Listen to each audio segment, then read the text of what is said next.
Judiciary Committee will please come to order. Without objection, the chair is authorized to declare recesses of the committee at any time. We welcome everyone to today's hearings on lessons from the Mueller Report, Part 3, Constitutional Processes for Addressing Presidential Misconduct.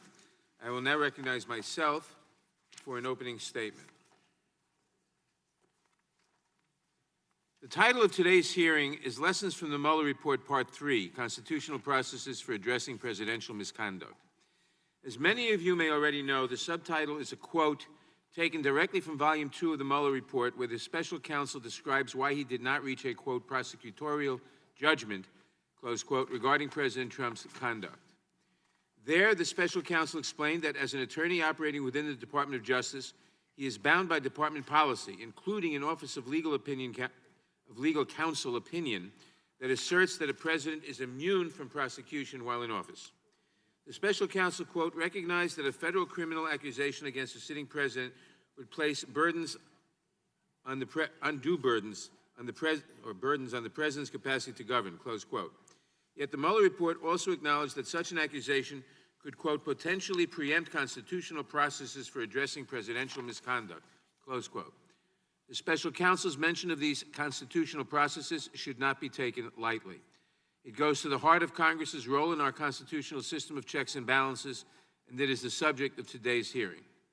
As the Mueller report's frequent references to Congress make clear, Congress has a role in investigating the potential presidential misconduct he uncovered so that it may determine how best to exercise its Article I authorities to act as a check on the abuse or misuse of executive branch power. In light of its jurisdiction and past precedent, this committee in particular has a constitutional duty to investigate allegations of misconduct by executive branch officials, including the President of the United States, and is currently investigating allegations of abuse of power, public corruption, and obstruction of justice within the Trump administration. The purpose of this hearing is to examine the range of constitutional remedies available for addressing presidential misconduct under its Article I authorities. Today's discussion will aid the committee in determining the remedies available to it as the investigation unfolds. Under its Article I authorities, Congress has a number of responses to presidential misconduct available to it. With regard to the committee's responsibility to determine whether to recommend articles of impeachment against the president, articles of impeachment are under consideration as part of the committee's investigation, although no final determination has been made. In addition, the committee has the authority to recommend its own articles of impeachment for consideration by the full House of Representatives. The committee seeks documentary evidence and intends to conduct hearings with Mr. McGahn and other critical witnesses testifying before us. That is necessary to determine whether the committee should recommend articles of impeachment or any other Article I remedies, and if so, in what form. The committee is also considering other responses to the conduct under investigation. While censure of the president is rare, Congress has previously passed measures expressing disagreement with specific presidential conduct. The committee is considering several pieces of legislation that would address the allegations of misconduct uncovered by the special counsel's investigation and other serious policy concerns raised by the Mueller report. Legislative proposals to deter misconduct described in the Mueller report include measures that would increase transparency with regard to White House communications concerning law enforcement investigations. Those proposals also include measures to impose additional safeguards to protect the integrity and independence of future special counsel investigations. The committee also has been referred proposals to amend the Constitution to limit the scope of executive clemency and legislation to increase transparency regarding presidential pardons, which responds to additional fact patterns described in the report. Volume 1 of the Mueller report also documented numerous troubling contacts between the Trump campaign and individuals associated with the Russian government. As a result, several members have introduced legislation that would impose a duty on campaigns to report their contacts with foreign governments. With regard to possible criminal, civil, or administrative referrals, the Justice Department has discretion as to whether to act upon a referral by Congress for prosecution or civil enforcement. As even DOJ policy acknowledges, a president is not immune from criminal prosecution after leaving office. And I have introduced legislation that would toll the statute of limitations on federal offenses during a president's term in office. State authorities may also enforce state laws against the president. The congressional referral process serves the important purpose of creating a record and preserving evidence for such time as prosecution, civil enforcement, or other administrative response is feasible. The committee cannot, however, determine which Article I remedies are appropriate without first ascertaining all of the relevant facts, and it cannot do so when the administration refuses to cooperate with legitimate congressional oversight. That is why today's hearing will also give the committee the opportunity to consider the lawfulness of the administration's efforts to limit congressional oversight requests. The Trump administration has asserted that several current and former government officials are, quote, absolutely immune, unquote, from having to comply with congressional subpoenas for testimony. However, the only court to ever consider such claims rejected them in a case involving this very committee's past effort to seek information about inappropriate White House involvement in the firing of several U.S. attorneys. In addition to asserting claims of absolute immunity, in quotes, the White House has instructed several witnesses not to comply with the committee's duly issued subpoenas for documents or to answer questions on the basis that the documents and answers are subject to executive privilege or would otherwise, quote, implicate constitutionally based executive branch confidentiality interests, close quote. Needless to say, these assertions raise a host of problematic legal and constitutional issues. We have a distinguished panel of witnesses who can help us sort through the various constitutional processes implicated by the Mueller Report, and I look forward to hearing their testimony. It is now my pleasure to recognize the ranking member of the Judiciary Committee, the gentleman from Georgia, Mr. Collins, for his opening statement.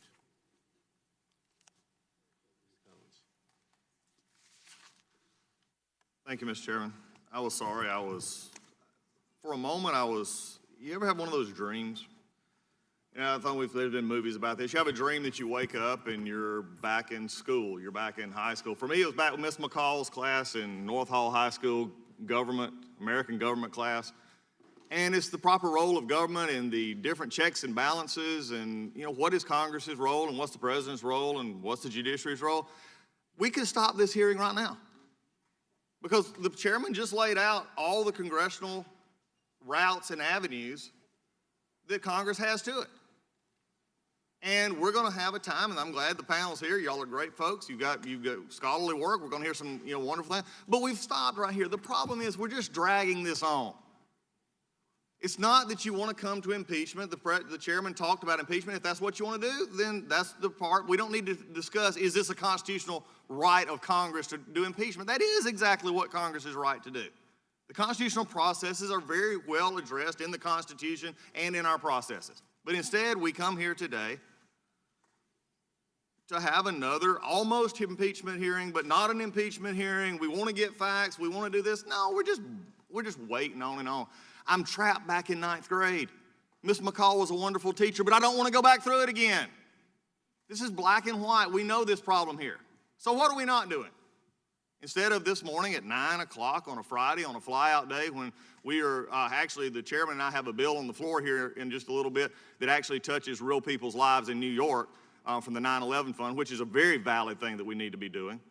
Yesterday, we spent this entire committee time arguing over subpoenas and the discussion on the border, but yet, why wouldn't we use this 9 o'clock time to actually have a markup of actual immigration bills such as mine that addresses border issues? Now, you may disagree with what I propose, but that's what markups are for. That's what actually is taking this time. And you have a bill. Put your bills up. Let's actually get to actually solving real issues instead of having theoretical college discussions on what is Congress's power. If we don't know what Congress's power is now, this hearing's not going to help us. In fact, it's ridiculous. Legislation. I agree with the chairman. The chairman talked about election, which actually the Mueller Report actually found election interference. Why aren't we putting those bills forward instead of having our authority taken over by the House Admin Committee on election bills because they don't want to run it through here? Let's solve problems. Process. Here's our biggest thing from yesterday. And maybe this is it, is what the process is. We know what the process is. The majority just can't find their way to figure out what they want to do with that process. And so next week we have Robert Mueller coming in here, and the whole bottom row is disenfranchised for the most part. I guess there's some more negotiations going on. I've read that in the media. Maybe I need to call Chairman Schiff and make sure that that was okay, because they were undoubtedly driving this ship, because they all get to talk next week. My side doesn't, and neither does the Democratic side get to talk. It disenfranchises Florida, it disenfranchises North Dakota, it disenfranchises everyone. But instead of that, we're doing this. It just frankly boggles the mind. But I will say this. If there's anybody on this committee, and there are very wonderful people on both sides of this committee who are very, very intelligent. And you can ask your questions today, and we can talk about the constitutional process, and you've got some great folks here to talk to you about it. But in all due respect, we know what the constitutional process is here. We just want to dance around it so we can keep another round of stories going that the Judiciary Committee is in pursuing and harassment and doing what it needs to do to make sure this administration's held accountable because we don't like him. The economy's good, life's going better, and we don't like it because we don't like the November 16th election. That's all this is about. We found that out again yesterday. We're going to find it out again this morning. So for everybody who didn't get to the wonderful ability to be in Miss McCall's 9th grade American government class at North Hall High School, this may be your opportunity. Get your horn books out, get your study books out. This is going to be a constitutional process of what we already know is our processes, but we're going to have some experts tell us what those processes are. Mr. Chairman, there's a lot of things you could be calling today. This isn't one of them. Why don't we actually take up real legislation to fix the border crisis, to fix the issues that we all talk about up here? Instead, we have hearings. Our body is to actually legislate. You and I have legislated before. Let's start legislating and stop the show. But as again, the popcorn's cooking. It's time, as I've always said, let the show begin. Thank you, Mr. Collins. I will now introduce today's witnesses. Carolyn Frederickson is president of the American Constitutional Society for Law and Policy. And previously, she was the director of the American Civil Liberties Union's Washington Legislative Office, held various positions in the Senate, and served in the Clinton administration. Ms. Frederickson received her JD from Columbia Law School, in my district, and her BA from Yale University. John Eastman is the Henry Salvatore Professor of Law and Community Service and the former dean at Chapman University's Dale Fowler School of Law. He also serves as director of the Center for Constitutional Jurisprudence at the Claremont Institute. Previously, Dr. Eastman served as a law clerk to Justice Clarence Thomas and to Judge J. Michael Luddig. Dr. Eastman received his PhD from Claremont Graduate School, his JD from the University of Chicago Law School, and his BA from the University of Dallas. Michael Gerhardt is the Samuel Ashe Distinguished Professor in Constitutional Law at the University of North Carolina School of Law in Chapel Hill. Professor Gerhardt served on then-President-elect Bill Clinton's Justice Department transition team and drafted the administration's judicial selection policy. He later served as special counsel to the Clinton administration and the Senate Judiciary Committee. Professor Gerhardt received his JD from the University of Chicago Law School, his MS from the London School of Economics, and his BA from Yale University. We welcome our distinguished witnesses, and we thank you for participating in today's hearing. Now, if you'd please rise, I'll begin by swearing you in. Would you raise your right hands? Do you swear or affirm under penalty of perjury that the testimony you're about to give is true and correct to the best of your knowledge, information, and belief? So help you God. Thank you. Let the record show the witnesses answered in the affirmative, and thank you, and please be seated. Please note that your written statements will be entered into the record in its entirety. Accordingly, I ask that you summarize your testimony in 5 minutes. To help you stay within that time, there's a timing light on your table. When the light switches from green to yellow, you have 1 minute to conclude your testimony. When the light turns red, it signals your 5 minutes have expired. Mr. Frederickson, you may begin. Ms. Frederickson, I'm sorry, you may begin. Good morning. Thank you, Mr. Chairman. My name is Caroline Frederickson. I'm the president of the American Constitution Society. ACS has worked to promote informed public evaluation of the investigations into Russian interference in the 2016 election. It is with this background that I'm pleased to testify on the constitutional processes for addressing presidential misconduct. The final report issued by Special Counsel Robert Mueller on Russian interference in the 2016 election reached several chilling conclusions. Russia conducted wide-ranging attacks on our nation's election system. The Trump campaign had multiple contacts with Russian nationals and did not report these interactions to U.S. authorities. And there's substantial evidence that President Trump repeatedly attempted to thwart the investigation, including through his unheeded request to the White House counsel to fire the special counsel, create a false paper trail, and make public misrepresentations regarding this incident. To say these findings are troubling is an understatement. It is Congress's constitutional duty to respond.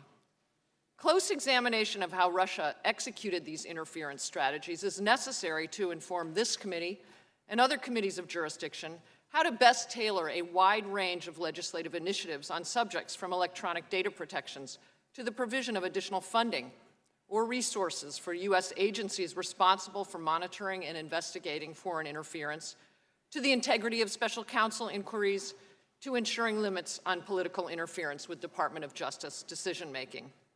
Although congressional oversight might eventually lead to impeachment, it does not have to do so. The Supreme Court has long held that Congress's oversight authorities are inherent in the Article I legislative powers. These authorities are broad and encompass matters including, quote, the administration of existing laws, proposed or possibly needed statutes, and probes to expose corruption, inefficiency, and waste. Indeed, the court has emphasized that oversight is essential to the conduct of government. This committee has additional constitutional authorities to conduct oversight under Article I, Section 2, stating that the House of Representatives has the sole power of impeachment. Congressional investigations often lead to new laws, but some investigations have led Congress to conclude that enacting new laws is not necessary to address issues identified in the inquiry. Sometimes congressional oversight has led to executive branch reforms. Other times, inquiries into alleged administration corruption have resulted in resignations, referrals, House or Senate resolutions memorializing disapproval of presidential or other administration misconduct, or impeachment proceedings. Congressional oversight history is replete with investigations into alleged White House misconduct that did not involve impeachment. Many involved testimony from top White House aides, including White House counsels, chiefs of staff to the president, national security advisors, and top advisors to the vice president and first lady. Impeachment proceedings have begun without any formal vote of the House. In addition, for presidential impeachments, the Judiciary Committee has conducted hearings to determine whether or not to recommend articles to the full House. In the impeachment of President Nixon, the House Judiciary Committee had been considering articles of impeachment for close to a year before there was a full House vote in February 1974. With respect to the Mueller Report and related information, several key unanswered questions demand rigorous congressional review. For example, how can Congress best protect our elections from future attacks by Russia or other hostile nations? Why did Trump campaign officials, associates, and then candidate Trump continue to have contact with Russians after becoming aware of the hacking? Why did some lie to investigators about these contacts? And why did they suggest publicly that Trump, quote, had nothing to do with Russia? Does the substantial evidence of obstruction of justice and other misconduct merit further congressional action, including legislation, censure, impeachment, or referrals? And finally, does the content behind the Mueller Report redactions and gaps in evidence suggest any additional wrongdoing by the president or others? Congress's job has been made substantially harder by the administration's intransigence in resisting congressional oversight at every turn, instructing officials to disobey congressional subpoenas, and invoking broad claims of executive privilege. And it has gone so far as to claim that this committee even lacks authority to investigate these matters in the first instance. Given the gravity of the Mueller Report conclusions and the related information that has emerged publicly to date, a failure by Congress to examine these issues would constitute an abdication of Congress's fundamental constitutional oversight responsibilities. Thank you. Thank you. Dr. Eastman? Can you speak into the mic, please? Sorry. Thank you, Chairman Nadler and members of the committee. I'm delighted to be here to participate in this hearing. But before turning to the substance of my remarks and addressing the precise question you've posed, I think it's important to take issue with the underlying assumption of the hearing contained in the full title of this hearing. By tying the question of presidential misconduct to the Mueller Report, you imply that the Mueller Report identified presidential misconduct that should trigger whatever constitutional processes might be available. As a factual matter, I could not disagree more, for I do not find anything in that report even remotely rising to the level that would trigger the one constitutional path designed to address presidential misconduct, and that's impeachment. I should also note that this is not the first time the Congressional Judiciary Committee has considered this question. In 1998, the Senate Judiciary Committee's Subcommittee on the Constitution held a hearing on impeachment or indictment. I commend the proceedings of that hearing to your attention, particularly the extremely persuasive testimony and submitted scholarly work of Yale law professor Akhil Amar. The conclusion he reached then is the same one I reach now, and it is the same one that has been reached by the Office of Legal Counsel in both Democrat and Republican administrations spanning nearly a half a century. Because of the unique role the Constitution assigns to the office of president, a sitting president cannot be indicted. That does not place the president above the law, as some have claimed, but it does recognize that the sole remedy envisioned by the Constitution for illegal conduct by a president while he is president is the impeachment process outlined in Article 1, Section 3. As Professor Omar so aptly put it, the grand jury in such a case is the House, the indictment is the articles of impeachment, and the Senate is the petit jury. I won't go through the conclusions of those two OLC reports other than to very quickly summarize them. The notion that the president can be himself a criminal defendant in a federal prosecution would put him on both sides of the criminal prosecution. He is, after all, the chief executive of the nation, responsible for the prosecutorial function of the federal government. It's also true that he has unique official duties that no one else in the government has, most of which, as the OLC report in 2000 under the Clinton administration acknowledged, most of which cannot be exercised by anybody else. That strongly counseled them, both OLCs, to conclude that the president could not only not be tried or incarcerated if convicted, but not even indicted, because it would amount to such a fundamental intrusion on his executive duties and therefore impact greatly the entire nation. But there's a third thing that the OLC report in 2000 offered that I think is even more dispositive. The president's role as guardian and executor of the 4-year popular mandate expressed in the most recent balloting for the presidency. To allow a single prosecutor or a single grand jury, regionally drawn in some place in the country, the ability to incapacitate a president who had been chosen through a national election by the people, by the whole people of the United States, is really contrary to our basic system of government. That's why the OLC concluded the decision to terminate the mandate is more fittingly handled by the Congress than by a jury. And I think I want to close by looking at those OLC reports. They focus on the fact that the impeachment process is done by elected members of Congress who are politically accountable. And it's that piece that I want to focus on. Because if there is indeed anything in the Mueller report that rises to the level of treason, bribery, or other high crimes and misdemeanors, then the members of this body will likely be held accountable politically if the House does not initiate impeachment proceedings. But the flip side of that coin is also true.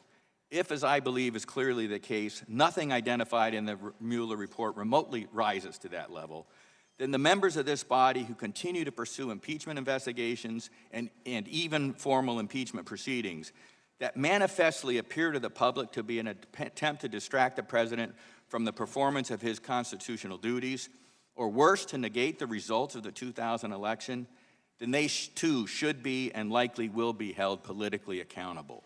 That's why the Constitution assigns this awesome oversight authority to this body, but it comes with the political accountability that flows from that. We can get into the question and answer about the specific instances, but I think that the various instances that are alleged for obstruction of justice or Russia collusion pale in comparison to some of the things we know occurred by the prior administration. And it's that level of comparison that I think the American people will ultimately choose to make as the political accountability for this committee and every member of the House of Representatives as they continue to pursue these things. Thank you for your attention. Thank you. Professor Gerhardt? Thank you, Mr. Chairman. It's an honor to be here today, an honor to participate in today's hearings, and to be a part of an important discussion about constitutional processes for presidential misconduct. A good place to begin our discussion, I believe, is with the Supreme Court's decision in Nixon versus Fitzgerald, a 1982 decision by the Supreme Court that held that the president is immune to civil lawsuits seeking damages based on his official conduct. Near the end of its opinion, the Supreme Court recognizes a number of other ways in which the Constitution allows for the president to be held accountable for his misconduct. There are formal mechanisms, for example, such as impeachment, such as congressional oversight, such as popular elections. That allows for considerable opportunity and, in fact, legitimacy for this committee and Congress to consider which, if any, possible ways it wants to consider for holding a president accountable for his misconduct. There's long history here, but let me cut to the chase. The first mechanism, congressional oversight, is, of course, of long-standing legitimacy. The Constitution does not require that this House follow any particular procedures in trying to determine whether or not and how it may hold a president accountable for his misconduct. In fact, just the opposite. Article 1, Section 5 of the Constitution vests each body of Congress, the House, the Senate, with the authority to determine its own internal rules of governance. The committee today is doing nothing more than following through in accordance with the House rules. That's all that's happening. It's as simple as that. Besides congressional oversight, there are, as we've recognized, other mechanisms. One of them, of course, is impeachment. I won't dally on that right now, but one thing to recognize about the possibility of impeachment is that the House, and particularly this committee, is fully entitled to consider what evidence there may be on whether a president committed misconduct, but also what other evidence needs to be determined in order to reach a decision about whether or not to proceed further on any particular process relating to presidential misconduct. It's that simple. The Constitution does not require a series of hoops that this committee has to go through in order to make its determinations about what, if anything, to do with presidential misconduct. Just the opposite, as I said. The Constitution vests considerable authority in each chamber to determine its rules of governance, and here the committee is following through on that. Another mechanism we haven't discussed but could is censure. I have long believed that censure is a legitimate option for this committee to consider if and when it encounters or finds that a president or any other official has engaged in misconduct. The authority isn't just derived from the fact the Constitution doesn't disallow censure. The authority is established by long-standing traditions and exercise of power within this body. For example, when Abraham Lincoln was a member of the House of Representatives, he introduced a resolution criticizing President Polk's initiating, in his opinion, the illegal Mexican War. His resolution didn't pass, but he did vote for a resolution that did pass, 82-21, holding President Polk accountable for unnecessarily initiating an unlawful war. That's good enough for me. President Lincoln thinks it's good enough for the House. I think it's long-standing authority we can follow. Other mechanisms, of course, involve possible lawsuits. Civil lawsuits based on unofficial misconduct have been recognized in Clinton versus Jones as legitimate, and they may proceed. In addition, of course, there may be the possibility of criminal trials. One thing to understand about the possibility of criminal trials is, as Dr. Eastman just suggested, that there's a long-standing debate on whether or not a sitting president may be subject to criminal process. I believe so. I've set forth my arguments in my written statement. I won't expand on them here, but I'm happy to answer questions about it. And of course, a final thing I hope you'll allow me to just finish with is something that Raoul Berger, long recognized as one of the great authorities on impeachment, said 30 years ago in the New York Times. He said, by refusing to comply with the subpoenas of the House Judiciary Committee, President Clinton is setting himself above the Constitution. No president is above the law. No president can use his authority or any of his powers to thwart the powers of this body, and therefore to be above and beyond any accountability to the law. Thank you very much for the opportunity to be here today.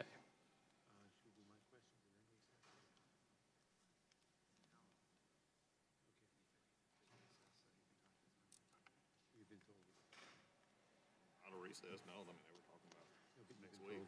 I've got a brief. The committee will now stand in recess for 5 minutes, and Democratic members will meet over here, and the Republican members on their side. This will be a 5-minute recess.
resume.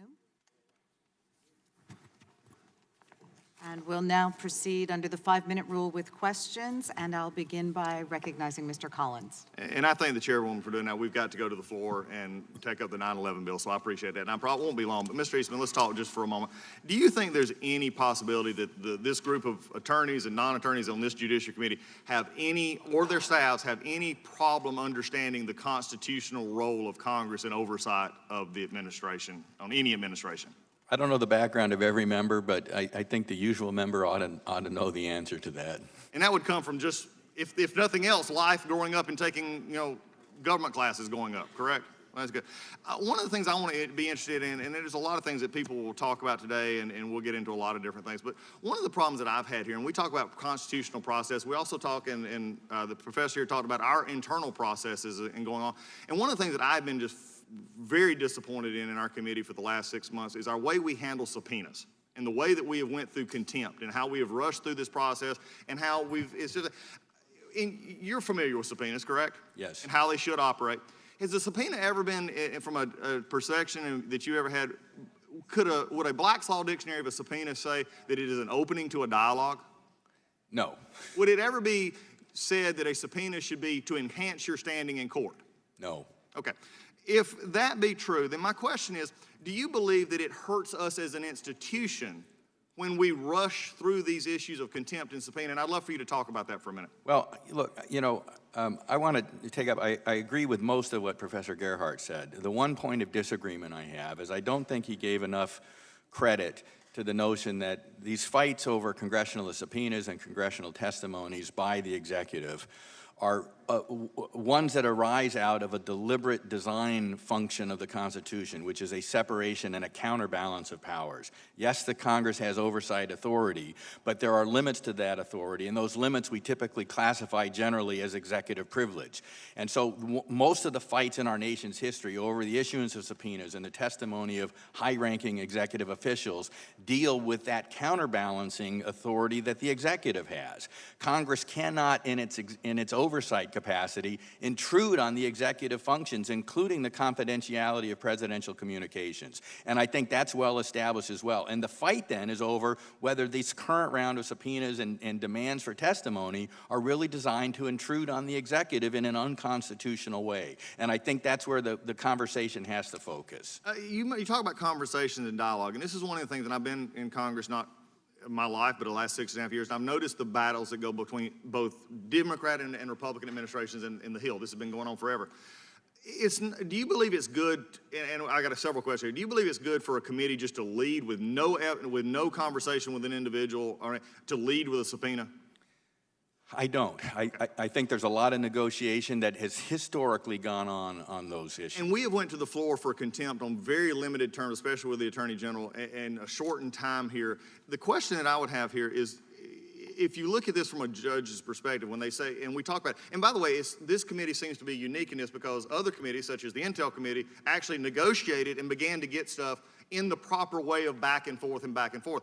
When we if we were to try and enforce one of these contempts that we have done with lack of foundation, lack of background, do you believe it hurts this committee and this institution as a whole?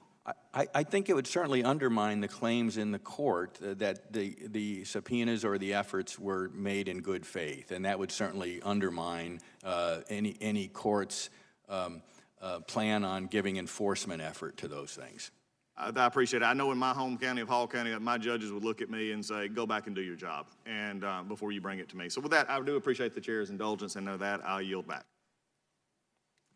Okay, thank you. The chair recognizes Representative Lofgren for 5 minutes. Thanks very much. I think this is an important hearing.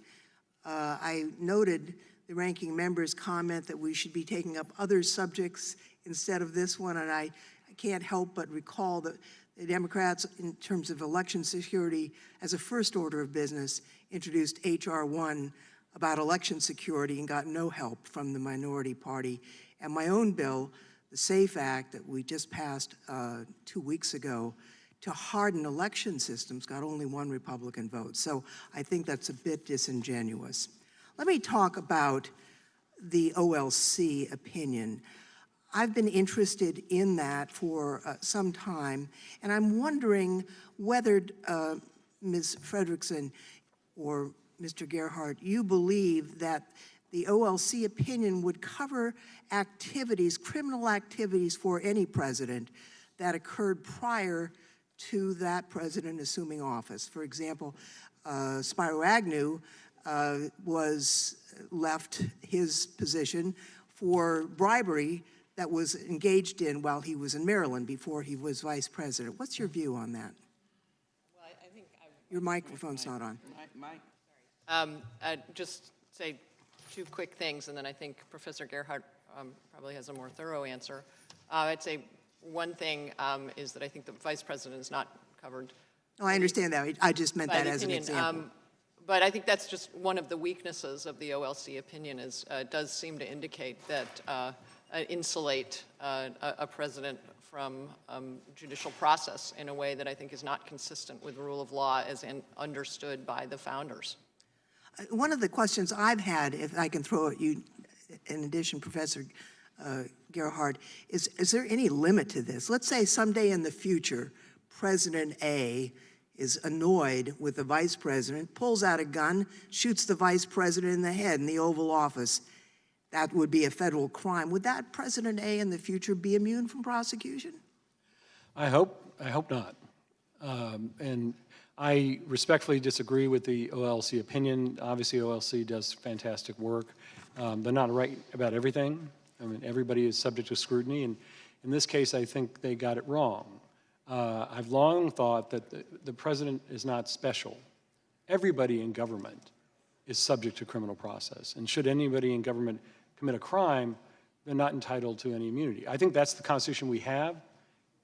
In fact, to go back to your earlier question about whether or not a president, let's keep it hypothetical, commits a crime before he's elected. And nobody knows about it. If we find out about it later,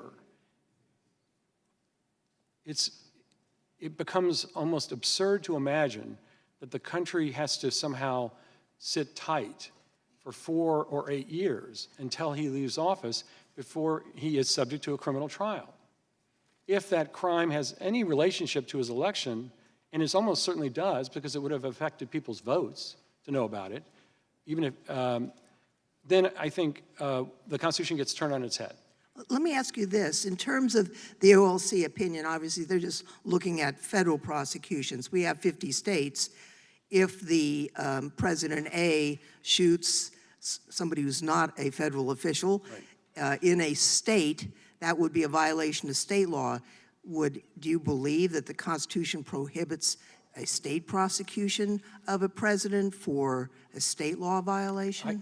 I don't believe it does, but I also should just point out, for the record, that this committee and this House of Representatives has confronted this issue already, to some extent, in the case of Thomas Porteous. Right.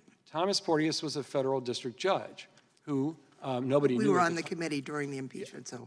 But I won't go into details if you don't want, but I think they're quite pertinent. The point is he committed criminal misconduct before he entered his office as a federal district judge. He didn't tell the Senate about it, and that turned out basically to be fraud against the Senate and was a basis for his impeachment. Let me just ask a final question. If the DOJ opinion is correct, it seems a logical extension is that the federal prosecutors could not be expected to actually investigate a president. And when you think back to the Nixon impeachment, Jaworski was, provided information to the Congress. Certainly, Ken Starr provided us information. I was on the committee at that time. Presumably, that would not be permitted if you could not prosecute a sitting president. Is that, what do you think of that?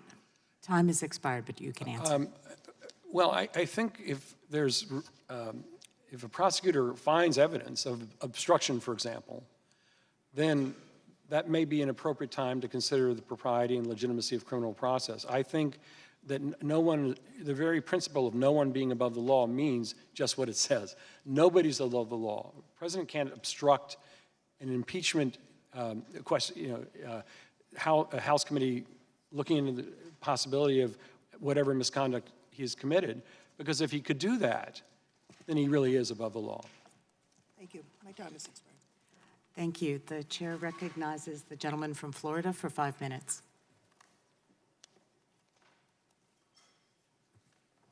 Thank you, Madam Chair.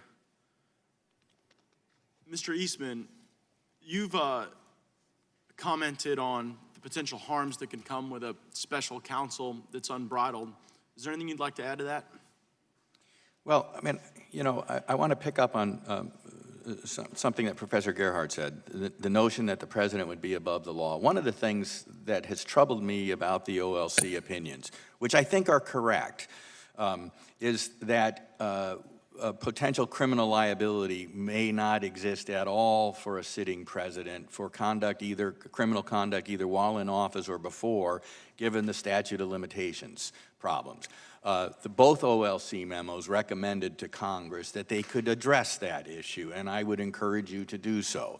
That would ensure that no president is above the law at the end of the day, but it would also ensure, and I think this is what the OLC memos are both based on, and they would apply whether the criminal conduct occurred while in office or before, the unique responsibilities of the president in our system of government and the ability of a single prosecutor or a single grand jury to interfere with that. And I think that's why the OLC memos are correct.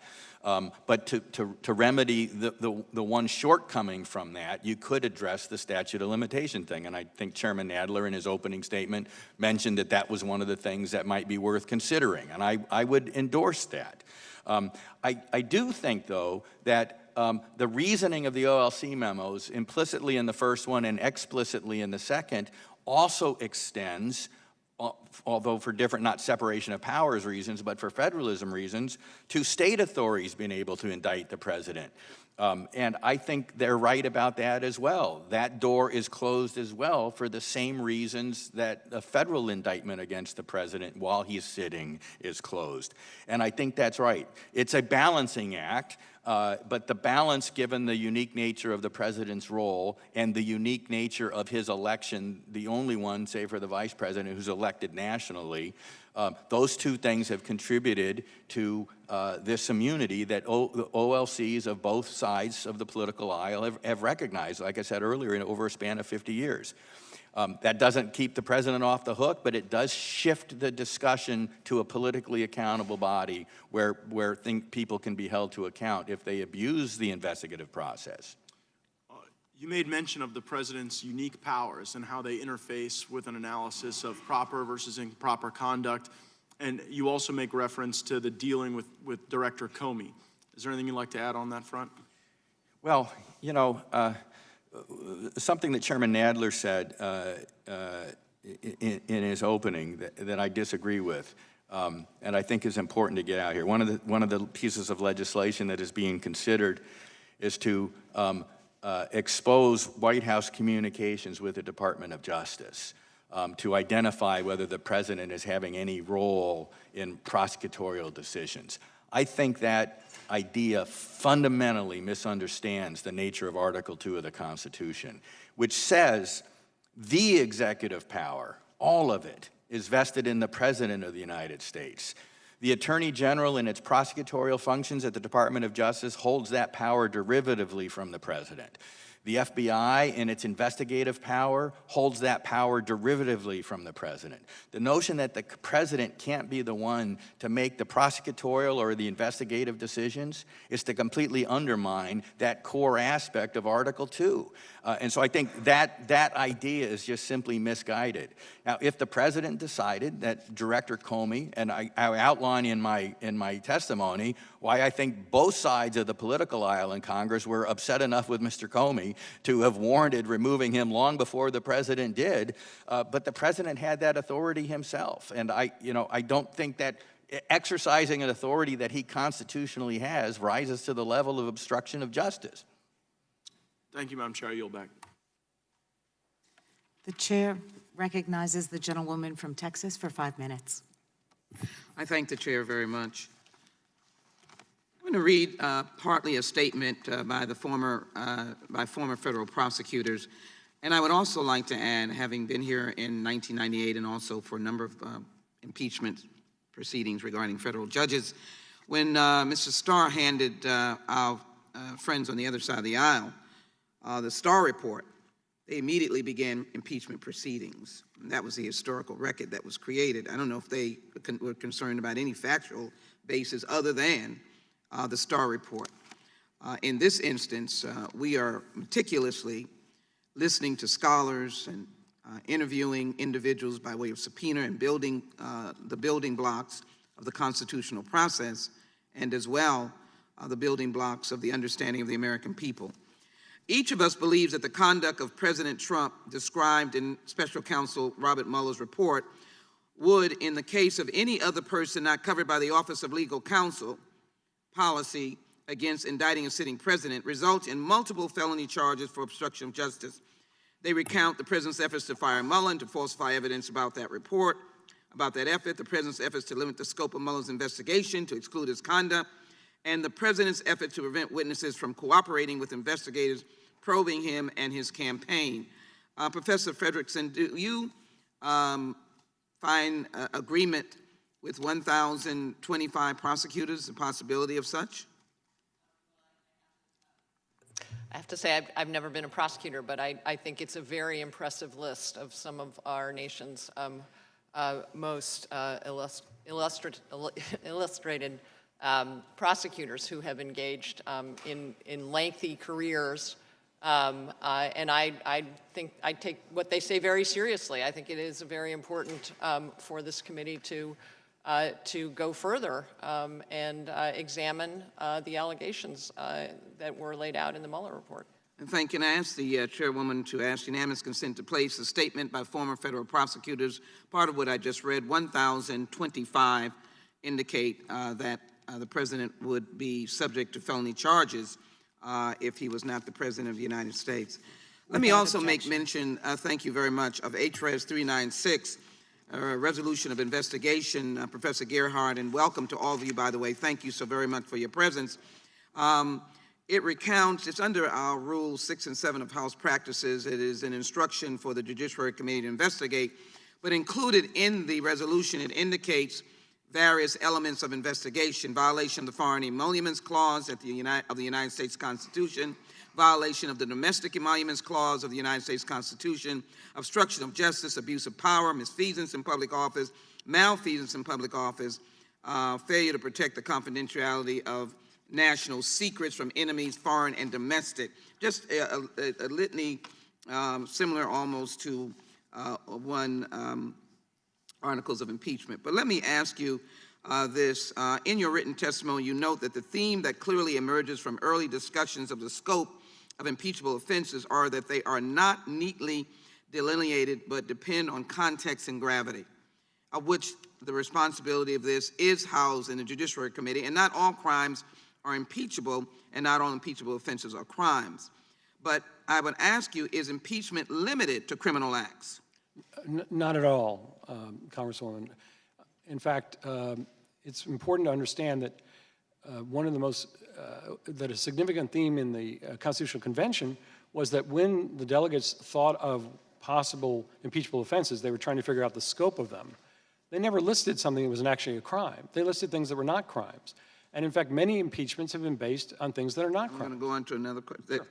Can a president be impeached for conduct related to improper exercise of his Article II powers, such as removing a subordinate federal officer? And let me add, would all communications between the president and, say, the Department of Justice always be protected, always be not subject to review or suggesting that it were inappropriate? I think it's an overreach to suggest the president somehow can insulate all his communications with anybody from congressional inquiry. That essentially makes the presidency unaccountable. So can he be impeached for the improper exercise of Article II? Absolutely. And can the president be impeached at least partly on his conduct or her conduct before assuming office? I believe if I've suggested both in my statement and in other writings that I think the presidency could be subject to impeachment for that. Yes. And clearly the Mueller Report in Volume 1 has talked about a number of incidences dealing with the Russian intrusion into our elections that seemingly this administration and the office of president was involved in. At the very least, this committee is entitled to look into things. So you've got the Mueller Report. The Mueller Report obviously contains a lot of different things, such as possible acts of obstruction of justice. It's quite reasonable and legitimate for a committee, for this particular committee, to look at that and to ask whether or not more investigation is needed. There's nothing in the Constitution that precludes the committee. In fact, there's a lot in the Constitution that supports this committee looking at that material and deciding whether or not it does provide evidence of misconduct or whether or not it needs more evidence. I thank the chairwoman. I yield back. Okay, thank you. The chair recognizes the gentleman from California. Thank you, Madam Chairman. Dr. Eastman, the more that comes out on the Mueller report, the more I become concerned that it appears to me that they couldn't make a legal case against the president, so they decided instead to try to make a political case, and they did so by seriously misrepresenting the evidence that they had. You have a few examples. The John Dowd conversation. The president's lawyer calls Robert Kellner, Michael Flynn's lawyer. The Mueller report quotes only a small portion of the conversation that leaves the impression that Dowd's trying to influence testimony. It deliberately omitted a very large part of the conversation where Dowd made it absolutely crystal clear that was not what he was suggesting. Another example, Konstantin Kalemnik is repeatedly referenced as a Russian government operative in his interactions with Paul Manafort. What Mueller knew but failed to mention in his report was that Kalemnik was in fact a U.S. intelligence asset. There was an article just published in the Federalist. It notes the recent developments in the Concord case. That involves the Internet Research Agency, the Internet troll farm at the center of the Russian government interference narrative. The judge in that case asked prosecutors to address also the specific tie to the Russian government. And the DOJ responded, the report doesn't say that. It was that next day that Mueller held his press conference where he walked back the linkage that he had made between the Russian government and the Internet troll farms. So, and I have to tell you, having reviewed some of the material behind the report, I'm concerned that this report seriously misrepresents the supporting evidence that it's supposed to be based upon. So I'd like to hear your opinion of the nature of the report itself, and what does it say of the integrity of the report if exculpatory evidence was deliberately omitted from that report? Congressman McClintock, we've seen a number of stories about the political biases of the members of Mr. Mueller's team that have, occupied our nation's attention for some time now. And I think one of the allegations that the president attempted to obstruct judges was his alleged direction to White House counsel Don McCain to notify Deputy Attorney General Rod Rosenstein to fire Mueller because of his alleged conflict of interest. And I think this is critical, and I think it may well full explain why we don't have in that report some of the triggering events that led to the report that any competent investigation would have explored.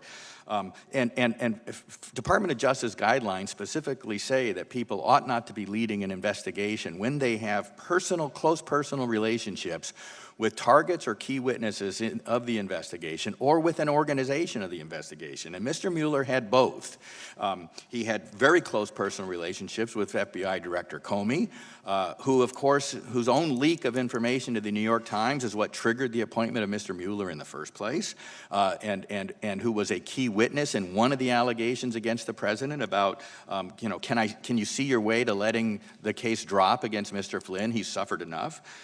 He had a close relationship with Mr. Rosenstein, who was a signer on one of the FISA warrants that triggered the whole Russia collusion story in the first place.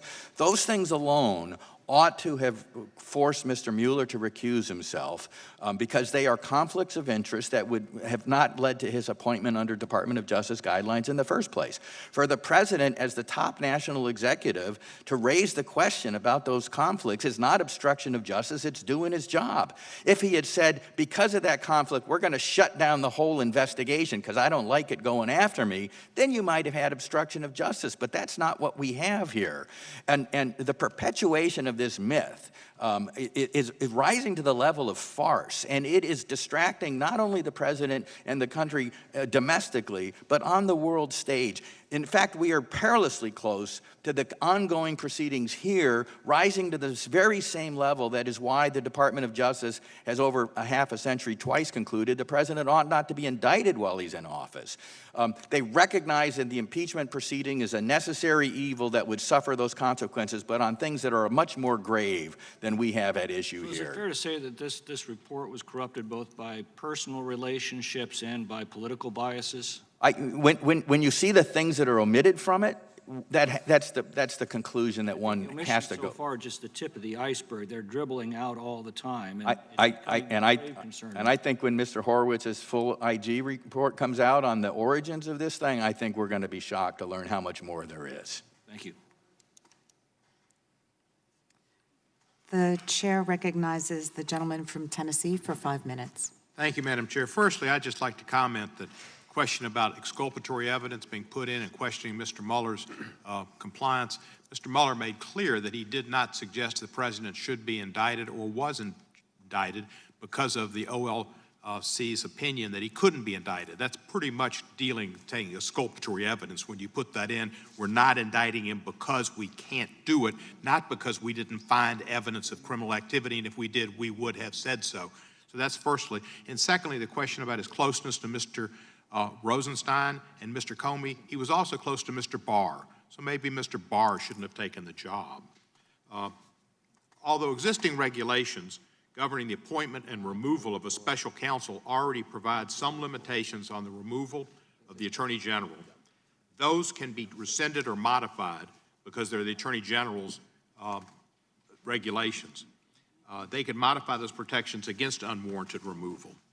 The chair has introduced a bill, H.R. 197, that's called the Special Counsel Independence and Integrity Act, which would codify those protections and would permit the special counsel who believes his or her removal was unlawful to contest that removal in court. Ms. Frederickson, what are the benefits of enacting the current protections that the department has for unwarranted removal of a special counsel and make them statutory law? Thank you so much for the question. So I think there are a number of benefits. And one is it's clear that the Attorney General could repeal the existing regulations, and there was quite a bit of worry that that might happen. I know, I believe Senator Graham on the Senate side has introduced a partner to this legislation for this very same reasons, that the regulations lay out some important protections for the independence of the special counsel, but they're not enough.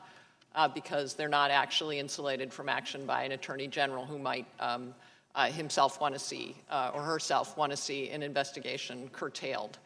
So I think it's an important piece of legislation to consider. I did also just want to go back to the prior question regarding the factual disputes and the accusation that Special Counsel Mueller was biased and omitted important information. I don't want to speak to that, but I do want to say it seems to me that that's actually an extremely strong reason, if people believe that, to want to get as much of this information into the public hands as possible, but certainly into for this committee to review. I'm sure we'll do that. How would providing a special counsel a private right of action attest his or her unlawful removal deter some of the conduct described in the Mueller report? Well, I think that to have some kind of a legal recourse to ensure that a special counsel isn't removed for less than good cause, I think is an important mechanism to protect that authority and to protect the integrity of an investigation that might be necessary. And then maybe some of the instances that were cited in the report that might amount to obstruction of justice wouldn't have occurred because they would have known that they could have, Mr. Mueller could have gone to court to contest those in an open hearing. Absolutely, and I think Mr. Mueller laid out numerous examples of where he was thwarted along the way and was threatened that if he had had some additional legal Let me ask you, recourse. we're running out of time. You've read the Mueller report, have you not? Yes. All right. How many instances of obstruction of justice do you believe were shown where all three elements of obstruction of justice were met? Well, I think the report itself describes it in extremely good detail, but there's certainly several examples dealing with the effort to get the White House counsel to fire Mr. Mueller. That's one, and then telling Mr. McGahn to lie about it? Tell him to lie about it and to tell him Paper to create trail? a fake paper trail. I think all of those are. What are some others? The effort, the removal of the FBI director. They're Asking Mr. Sessions to unrecuse himself? exactly How many- asking how many- Corey Lewandowski to go to the Attorney General to tell him to resign, holding the resignation letter for future use. So you don't have a specific number. That's at least 4 or 5. Do you think there are 7 or 8 or 4 or 5 or 10, or how many do you think there are? Well, I think that is something for this committee to consider. Thank you. Professor Gerhardt, do you have an opinion on how many there are? I'm sorry, I missed part of the. How many cases of obstruction of justice were in the Mueller report that you think all elements were met? While I've read it, I can't say off the top of my head how many instances there are, but I do think it's important to recognize that there are certainly evidence of possible obstruction in there. There's no question about that.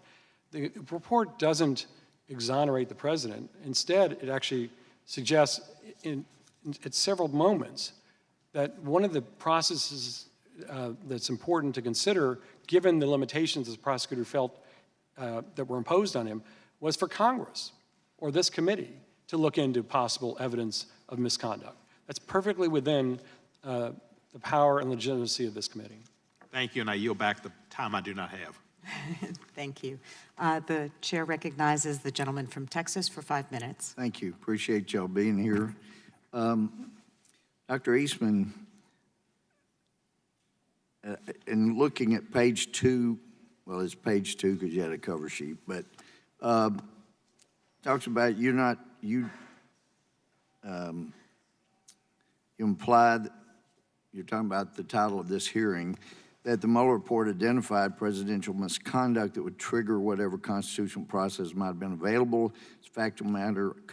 I could not disagree more. I don't find anything remotely rising to the level that would trigger the one constitutional path designed to address presidential misconduct, namely impeachment. But I want to take you back to the prior administration, something that was called fast and furious. We know crimes were committed. We had people within our Justice Department who forced people to sell guns that we knew the sales constituted a crime because we knew they were going to end up in criminal hands, and they were required to do it, and we know at least one federal agent was killed as a result. Somebody somewhere in the Justice Department had to say, we're not going to prosecute that. We're not going to investigate it. We know what happened. And of course, some of us here that reviewed emails that were disclosed, made public thanks to Judicial Watch. There were crimes being committed and nobody prosecuted. During the Clinton administration, my U.S. attorney friends back in Texas were telling me they've been given and I couldn't tell you, some of them, I couldn't tell you whether they vote Democrat or Republican, but I know they cared about justice. But they were saying they'd been directed, let's back off of the pursuit of drug crimes. Let's start pursuing white-collar crime. They got that directive. Somebody within the Department of Justice who knew there were crimes, drug crimes being committed with regard to Fast and Furious, knew crimes were committed and at least one federal agent died, had directed, we're not going to pursue those. Just leave them alone. This is where we want to concentrate. Because obviously, no Department of Justice can pursue every single crime.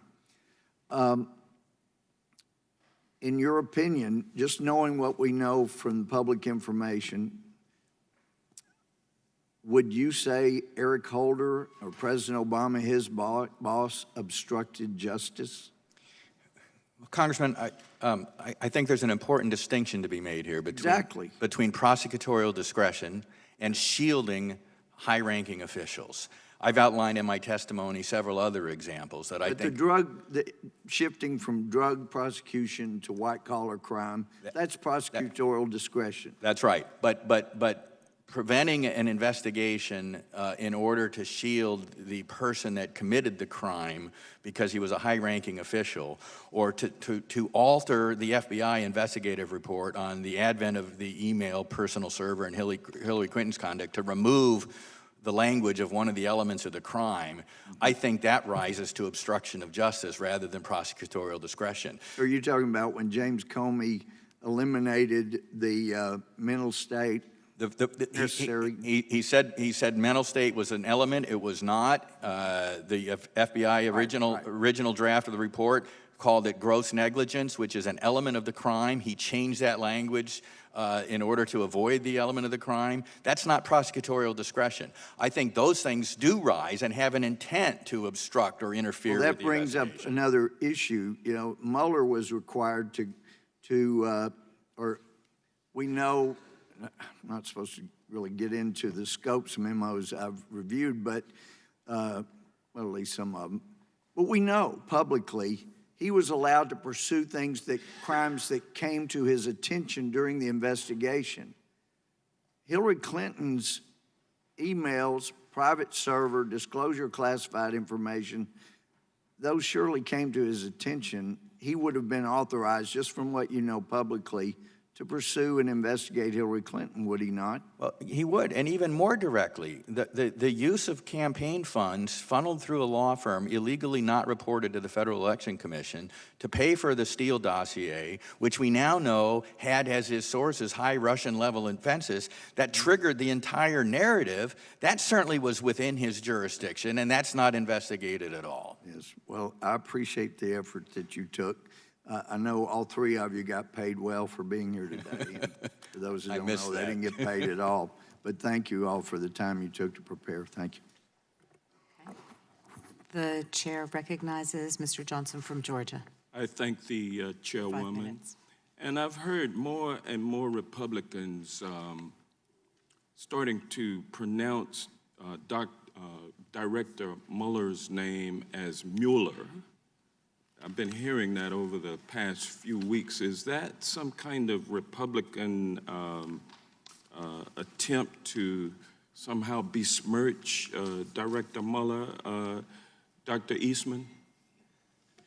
No, maybe it's a bit of my German heritage. My mother's maiden name was Stein, and the Mueller is the German pronunciation. So It's Mueller, and I've heard so many people saying Mueller on the other side. It just seems like there's something that there's some kind of secret memo flowing out there. But listen, you are an officer, you are the chairman of the Federalist Society's Federalism and Separation of Powers Practice Group, are you not? I am, Congressman. And so there's no doubt that you are a Republican or perhaps a libertarian, but I suspect more Republican. The Federalist Society is a nonpartisan organization. And it raises about $20 million a year for its various purposes, correct? I've not looked into the budget of the Federalist Society. I'm a chairman of one of its practice groups. I understand. And I should say that I'm not here speaking on behalf of the Federalist Society. Certainly. And you're familiar with Director Mueller and his reputation. You know that he is a former Marine officer, that he has practiced law both in government, outside of government, former U.S. Attorney, United States Assistant Attorney General for the Criminal Division, a homicide prosecutor in Washington, D.C. He's been the acting United States Deputy Attorney General, and he's been appointed to Senate-confirmed positions by Presidents George Herbert Walker Bush, Bill Clinton, George W. Bush, and Barack Obama. And he's a Republican, too. You're familiar with that, right? I know he's got a long resume. I didn't know he was a Republican. You but didn't know that he was a registered Republican? It doesn't matter on my criticism of the report. Well, I mean, a man of that kind of distinction, you may disagree with some of the conclusions that he reached, but you have no problem with his truthfulness and veracity, do you? Congressman, I have a real problem with his flipping the burden of proof in part 2 of the volume. That's not my question. My question, you believe him to be a man of good character. I don't know his character. I've never met the man. I will say this. He's staffed his office with people who had an obvious political bias, and that's troubling to me. Let me ask you this. You're at a congressional hearing. The title of the hearing being about the various constitutional processes for addressing presidential misconduct. Now, certainly, this hearing that we're having today, you don't think we're overstepping our bounds by having this hearing, do you? I do. I have never said that Congress doesn't have oversight authority, but it can be abused, and I think that we're overstepping. I do. This matter has become a farce. It has become a farce. Question asked and answered. Okay, thank you. Let me ask Professor Gerhardt, sir, in your written testimony, you note that the theme that clearly emerges from early discussions of the scope of impeachable offenses are that they are not neatly delineated but depend on context and gravity, and that you say also that not all crimes are impeachable and not all impeachable offenses are crimes. I want to ask you this question. Is impeachment limited only to criminal acts? Not at all. If you'll allow me, I just want to make sort of 2 points to clarify a couple things. The first is I've not been paid at all. I've got 3 kids, 1 in college, would be great, but you're not being paid either to be here. I've not been paid to come here. I'm not being paid to be here. It's an honor. The second point I just want to make is that kind of follows a little bit from what you've just suggested, is a concern I have, and that is if the president, and I think that concern has been sort of overshadowed by the efforts to deflect the attention away from the purpose of this hearing. But if the President of the United States can remove the special prosecutor, not comply with lawful subpoenas, and is immune to criminal prosecution while he's in office, that's the definition of being above the law. Thank you, and I yield back. And the chair recognizes the gentleman from Virginia for 5 minutes. Thank you, Madam Chair. And I want to thank our witnesses for taking the time out of their schedules without pay to be here today to participate in this exercise. I want to also apologize to them because this is little more than an attempt, a blatant attempt to keep on life support this ongoing impeachment by any other name. And as you can see from the audience, which is half full, and the committee, which is half full, there are other things going on the Hill today that are of importance as well. There's a hearing about the border that is down the hall. I think that is a critical issue about the humanitarian crisis going on at the border. I would like to see this committee use its jurisdiction to look into the humanitarian crisis that's going on at the border. I see the TV cameras here, and I want to apologize to people at home who tuned in and think they're looking at a repeat of a past hearing, because no, it's not a repeat. It's just the same pundits, journalists, and academics here opining about Volume 1 or Volume 2 of the Mueller Report, not moving the ball forward at all, just really spinning the wheels of this committee, using up time and using up resources to come to no conclusion other than the fact that the Democrats want to impeach this president, but they don't have really enough to go on in the Mueller Report, and there are other issues that are of primary importance facing this country that are being addressed by other committees around this Congress. And as a member of this committee, I worked hard to get on this committee. It is very disappointing to me that we continue just to spin the wheels of this committee. So, Professor Eastman, I will ask you, as a former prosecutor, I was very confused by Volume 2 and the Mueller Report, 400 pages of no charges, no recommendations for charges. Robert Mueller determined he could not exonerate President Trump of the allegations that he obstructed justice. I've never seen this as a prosecutor. Have you ever seen a prosecutor use that line of logic? No, I haven't, and that's my fundamental disagreement with part two. It reassigns the burden of proof to the object of the investigation having to prove his innocence, rather than the prosecutor having to demonstrate guilt beyond a reasonable doubt. And that violates one of our most fundamental precepts of fairness and justice in the criminal justice system, the presumption of innocence. For him to have said that the president couldn't convince me he didn't do any of this, when his job was to determine whether he had enough information to bring an indictment or to present to this body things that would lead to either an impeachment or a post-president in office indictment. That's what his job was, and I think that is the greatest flaw in Volume 2 of the Mueller Report. So in our systems, prosecutors either indict or not indict, and leave it at that. So Mueller here is putting the burden on the president to prove his innocence instead of the burden being on Mueller to prove his guilt. Professor Eastman, can a president obstruct justice by simply exercising his Article II powers? That's a close question. The reason it's close and the reason I'm hesitating and not giving you an unqualified no is if the president exercises powers with a deliberate intent to prevent something. But we have no evidence of his intent here at all. What we do have, as documented in the report itself, things like, can you clear the way to let Flynn go because he suffered enough?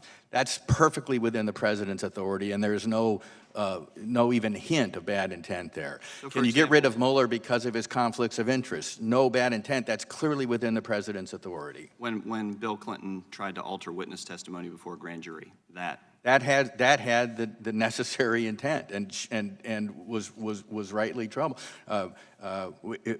Deliberately changing an FBI report to remove an element of a crime of trafficking in classified information in order to shield the presidential candidate I prefer. That's an obstruction of justice with the requisite intent.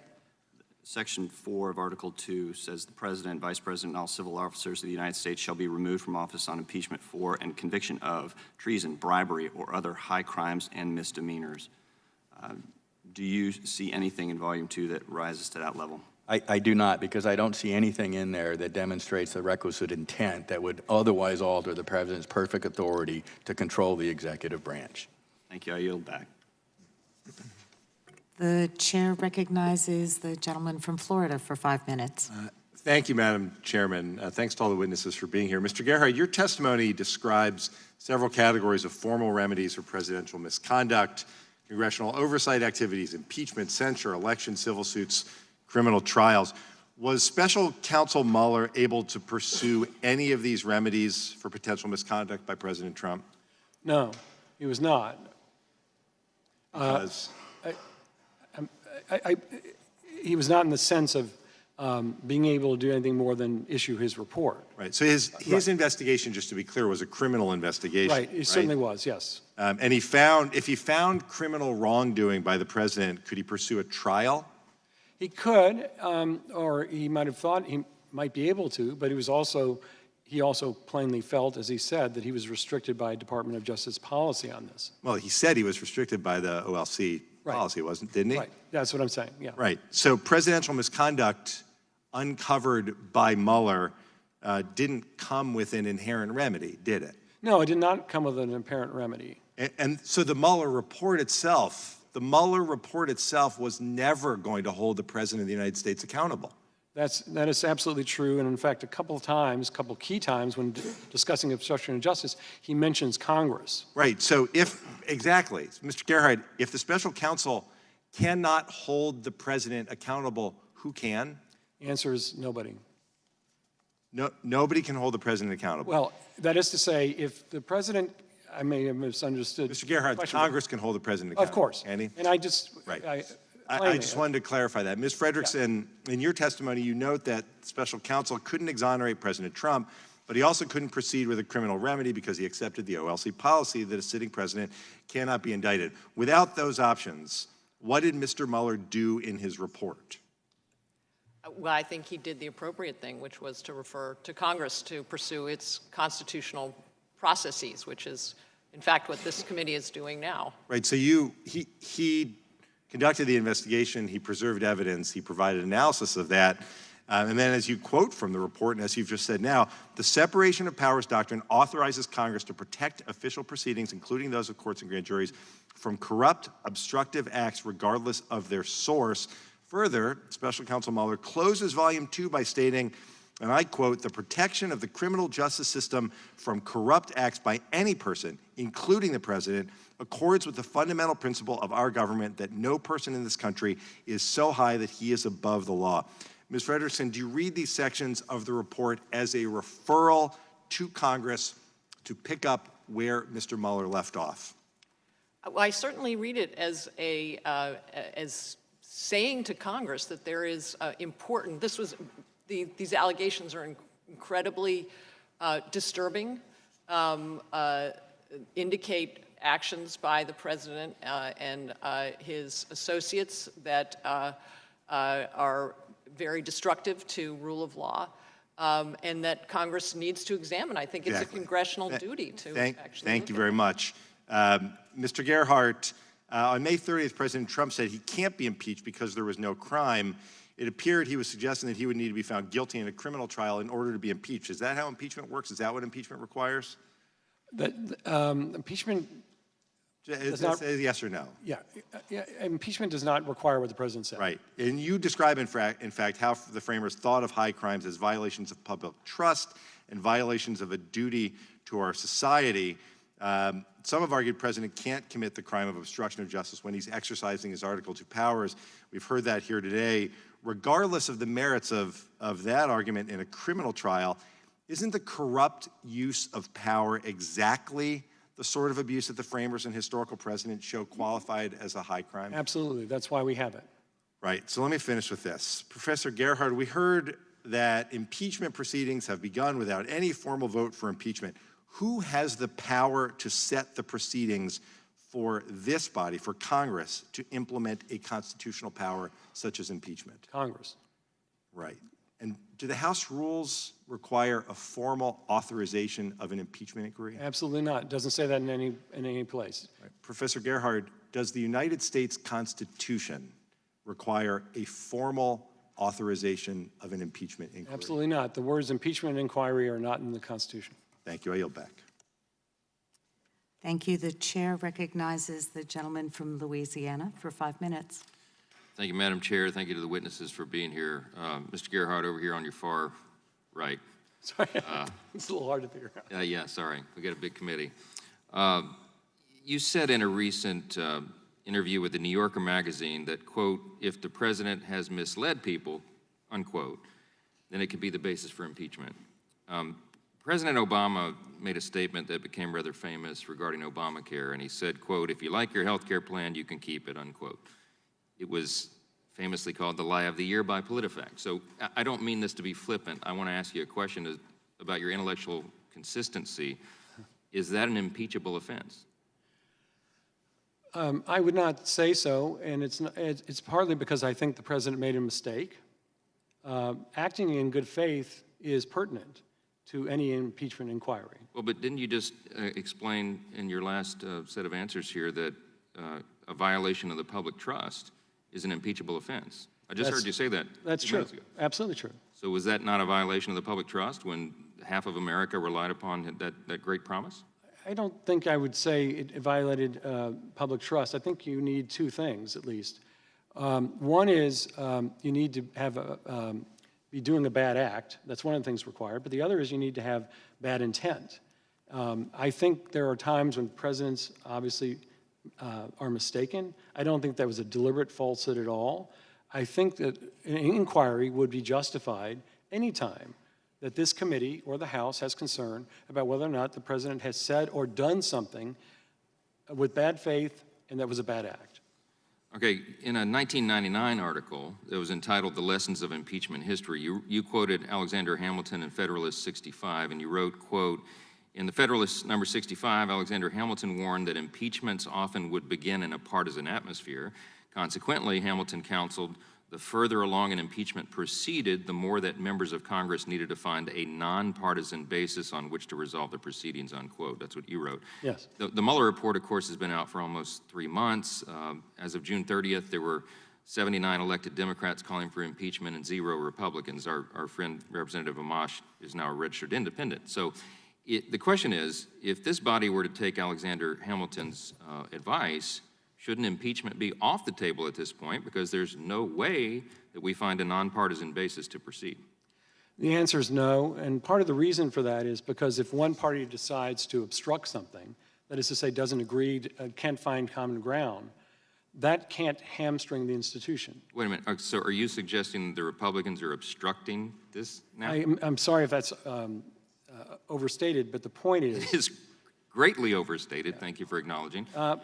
But the point is that if it may or may not begin in a partisan atmosphere, you need fact-finding, you need investigation to determine the evidence and the gravity. That's what we had with the Mueller report, right? 2 years No, and not at all. $30 million and endless resources to do this. Didn't we have that? Congressman, the Mueller report does not bind this committee. It does not bind. But that was begun in a nonpartisan manner.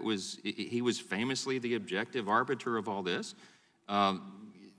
Let me move on. I don't think he was the supreme arbiter of this. All right. Well, I mean, we've known your true colors now when you say we're obstructing, so I guess that was... I'm sorry for that phraseology, but the point is that it can become a strategy, let's say, to be able to prevent bipartisanship by simply choosing not to go along if there are other political motivations for that. I got it. I'm just saying, based upon your earlier scholarship, Alexander Hamilton would want this farce to end, okay? Ms. Fredrickson, on March 22nd, 2019, your group, the American Constitution Center, issued a press release entitled, quote, Mueller Report, How Far Up the Chain Did the Trump Campaign's Efforts to Conspire with Russia Go? It quoted you, and you said, quote, the question isn't whether members of the Trump campaign conspired with Russia to sway the 2016 elections. We already know they did, unquote.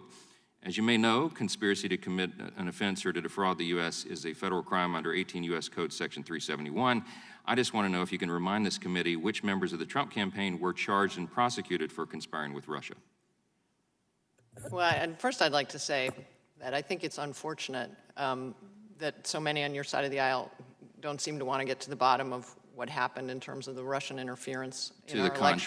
To the contrary. And that just answer the question. all of our intelligence agencies have indicated that there was sweeping attacks on our elections, that they were renewed in 2018 with some impact, and that there are anticipated attacks in 2020. So you disagree with the Mueller Report's findings, Volume 1? I think there is much more work for this Congress to do to understand what Russia has attempted, what they were successful at, and what they're planning. I got it, but I'm out of time. But just to follow up on that. So with all the vast resources, the $30 million, the endless supply of investigators, the 500 witnesses, everything that the Mueller Report had, did, and was involved in for 2 years, you think there's yet more for the people on this dais to dig into, right? I do. I think there were many people who had destroyed evidence. There were people who Mueller was not allowed to interview. Okay. And so I do think there's, I mean, look, I'm deeply worried about the integrity of our elections, and I hope Congress is as well. Well, I'm deeply worried about the integrity of your Gentleman's organization. time has expired. I'm out of time. I yield back. Okay. The chair recognizes the gentleman from Rhode Island for 5 minutes. Thank you, Ms. Fredrickson, for your last comment. There are many on this committee who share your concern and frustration with the obstruction from our colleagues on the other side of the aisle. And I think if Alexander Hamilton, or whoever great founder my friend mentioned, were alive, they would be appalled, frankly, at the conduct of this committee and their unwillingness to take on these very serious issues. So I thank the chairman for convening this hearing on this very important question. The hearing is entitled Lessons from the Mueller Report, Constitutional Processes for Addressing Presidential Misconduct. Mr. Richardson, could you tell me what is the principal constitutional process available for addressing presidential misconduct? I'm sorry, was that addressed to me? No, it was addressed to Mr. Richardson. Well, I mean, Article 1 lays out Congress's authorities, and they're multiple. But certainly the legislative power includes oversight as an essential part of it. But also in Article 1 is the power to impeach. Those tools are not alternative. Right. Is it fair to say impeachment is the principal process to address presidential misconduct? I think it's one of the processes. I think there's more of a continuum. As I mentioned in my testimony, during the Watergate hearings, there was actually almost a year went by before there was a referral to the full House for a vote on the articles. So I think it's hard to separate, I would say. Okay. Professor? I agree. I think that I agree with everything she just said. I believe that it is completely within the discretion of this committee and the power of this committee to be able to not just read the Mueller report, but to ask the very reasonable question whether we need to know anything else in order to undertake the constitutional responsibilities we have. And related to that, many of our Congress's ability to hold the president accountable rely on the executive branch providing Congress with information that it needs to legislate, to conduct oversight, or to consider remedies like impeachment or censure. And could you begin, Ms. Erickson, to describe generally what the Supreme Court has said about Congress's power to conduct investigations and to collect documents and testimony, including by use of subpoena, how the court has described our power in that context? The court has used very sweeping language to describe Congress's power. Again, it's inherent in the legislative power is the power to conduct oversight and investigations. And the court has in fact said the power to secure needed information is an attribute of the power to legislate, which is a core function of Congress. Well, exactly. I mean, Congress would not know how to respond to statutory gaps if it can't examine what the statutory gaps are. And the perils of Congress being unable to do its constitutionally required work if an executive branch decides to prevent witnesses from coming forward or to instruct witnesses not to cooperate or to not make documents available is significant. Professor, would you speak a little bit about, Professor Gerhardt, what that consequences of that would be for Congress? I mean, we have a president, for example, who's said publicly that he's going to fight all efforts by Congress to get information, that he's going to tell witnesses not to come and defy subpoenas. What are the implications of that? Well, they're not good. I mean, the implications of that is, at the very least, Congress should be concerned, and obviously this committee should be concerned, and this committee is acting perfectly reasonably to consider what evidence has been put forward in the report or anywhere else. If I may, can I read one sentence from the report from Mr. Mueller that just goes along these lines? He says, with respect to whether the president can be found to have obstructed justice by exercising his powers under Article 2 of the Constitution, we concluded that Congress has authority to prohibit a president's corrupt use of his authority in order to protect the integrity of the administration of justice. Congress has that authority. This committee has that authority. So we have had a number of examples, both with respect to the White House counsel Don McGahn and the former White House Communications Director Hope Hicks, where the White House asserted something that they claim is absolute immunity, which is basically our right to prevent you from hearing anything relevant from these witnesses. Would that sort of obstruction that we're seeing in an effort to prevent witnesses from appearing before the committee or producing documents in and of itself be an appropriate basis for an article of impeachment against a president if proved? Yes, Ms. Frederickson. Well, I think if you look again at the Nixon impeachment, you'll see that exact kind of obstruction formed one of the articles in that. And Professor Gerhardt? Clearly, the Constitution allows this body and this committee to consider whether or not obstructions happen. It's just important to really emphasize that it doesn't have to be a technical violation of a statute. It still may be a problem if the president obstructs justice in any way. Thank you. I yield back, Madam Chair. The chair recognizes the gentleman from California for 5 minutes. Thank you, Madam Chair. Ms. Frederickson, you were asked earlier a question about Russia. So for Special Counsel Mueller's investigation, 34 individuals were indicted, isn't that correct? Yes, that's correct. And at least 8 have either pled guilty or been convicted, isn't that correct? That's correct. And the Mueller report identifies that Paul Manafort gave internal polling data to the Russians, isn't that correct? That's correct. And there Mueller report also shows numerous contacts between Russians and Trump campaign officials. Isn't that correct? That's correct. And a fair reading of volume 1 of the report would be that the Trump campaign knew about the Russian interference, welcomed it, embraced it, gave them internal information, and knew it was going to help Donald Trump win the election. Isn't that correct? That's correct. Okay. Let's move to volume 2 now, which focuses on obstruction of justice. In the Nixon impeachment hearings, the first article of impeachment, what was that on? It was obstruction of justice, wasn't it? It was obstruction, yes. Right. Obstruction of justice, certainly under the Nixon hearings, was important enough to be the very first article of impeachment. So if there was obstruction of justice related to Donald Trump, that would also certainly qualify as important enough to be an article of impeachment if it was established, correct? It certainly could be. Okay. Let me talk to you now, Professor Gerhardt, about the obstruction we're seeing from the Trump administration to congressional oversight investigations. And it's not just on the Mueller report, it's on everything. So we want to know, for example, why is the Trump administration supporting the lawsuit to eliminate health care coverage for Americans with pre-existing conditions? We can't get that information. We wanted to know why did Trump officials lie about the census? We couldn't get that information. We can't even get witnesses simply to show up here, even under subpoena. And the Trump administration is asserting something called absolute immunity. No court has ever found that, correct? No court has ever found that the president has kind of absolute immunity you're talking about, no. Okay.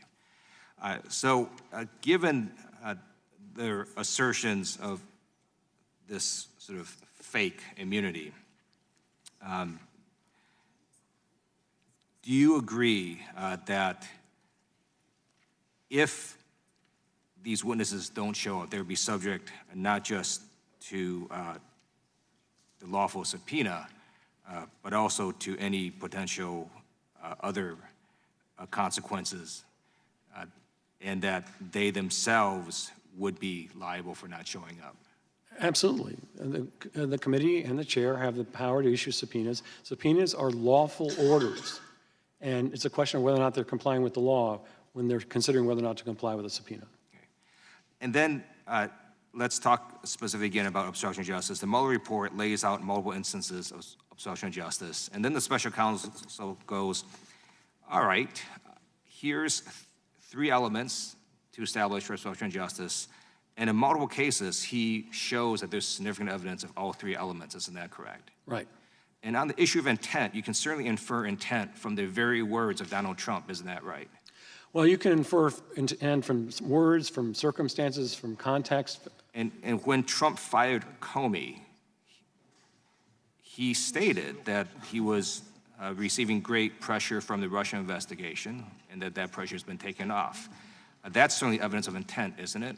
It's perfectly reasonable to wonder about what's going on when he says something like that, yes. When the president goes on national TV and says he fired Comey because of the Russia thing, that's certainly evidence of intent, isn't it? It could be evidence of intent, absolutely. It's certainly the statement of something that sounds like obstruction. Right. When the president orders one of his senior officials to create a fake document, that's certainly evidence. I'm sorry, when the president orders one of his officials to create a fake document, that's certainly evidence of intent, isn't it? That's hugely problematic, and it's obstruction. And I might also go further to say that one of the consequences of vesting the president with so many entitlements, such as absolute executive privilege, absolute immunity, means that if there is any delay that relates to something criminal, 4 years or longer, what happens to the evidence? That's a tremendous concern. And so that's why I've argued that I don't think the president's immune to the criminal process or other processes. And in the Mueller report, Special Counsel Mueller doesn't even put out any burden of proof. He doesn't shift the burden. He simply says, because I could not indict under the DOJ policy, I'm not going to make that prosecutorial judgment. Isn't that right? That's correct. I yield back. The chair recognizes Mr. Raskin for 5 minutes. Madam Chair, thank you very much. Professor Gerhardt, let me start with you. Why does the Congress have the power to impeach the president, but the president doesn't have the power to dissolve the Congress or to impeach individual members. Why does the Congress have the power to impeach justice in the Supreme Court, but they don't have the power to remove members of Congress? Well, that's all part of checks and balances. And of course, Congress has the power, in part because Congress is accountable politically. Yeah. And the idea is clearly behind those restrictions, and it is, as you well know, the effort to actually prevent the president or prevent the court from becoming all-powerful. Do you agree with the rhetoric of co-equal branches? Every time the president tramples another constitutional right or value or principle or separation of powers, one of my colleagues will get up and say, we're co-equal branches, Mr. President. Please pay attention to us. Do you agree with that? I do agree. Well, before you go on, let me just tell you, I disagree with it. And I want to tell you why. And I don't think it's just because I'm a member of Congress now. When I was a professor of constitutional law, I disagree with it. That's not the way I see the Constitution. The preamble starts with "we the people, in order to form a more perfect union," and so on, establish the Constitution. The very next sentence says all legislative powers are vested in the Congress of the United States. Then you get pages of description of what the powers of Congress are, and they are comprehensive. We have the power to declare war, to regulate domestic commerce, international commerce. We have the power to impeach. We have the power to control the seat of government, post office, copyright, you name it. All of it's in there. Then for the president is the commander-in-chief in times of actual conflict, and his job is to take care that the laws are faithfully executed. So the reason I asked the question about impeachment is, don't we have the power to impeach the president because this is a representative democracy and Article 1 puts Congress first, and the president works to implement the laws that we've adopted?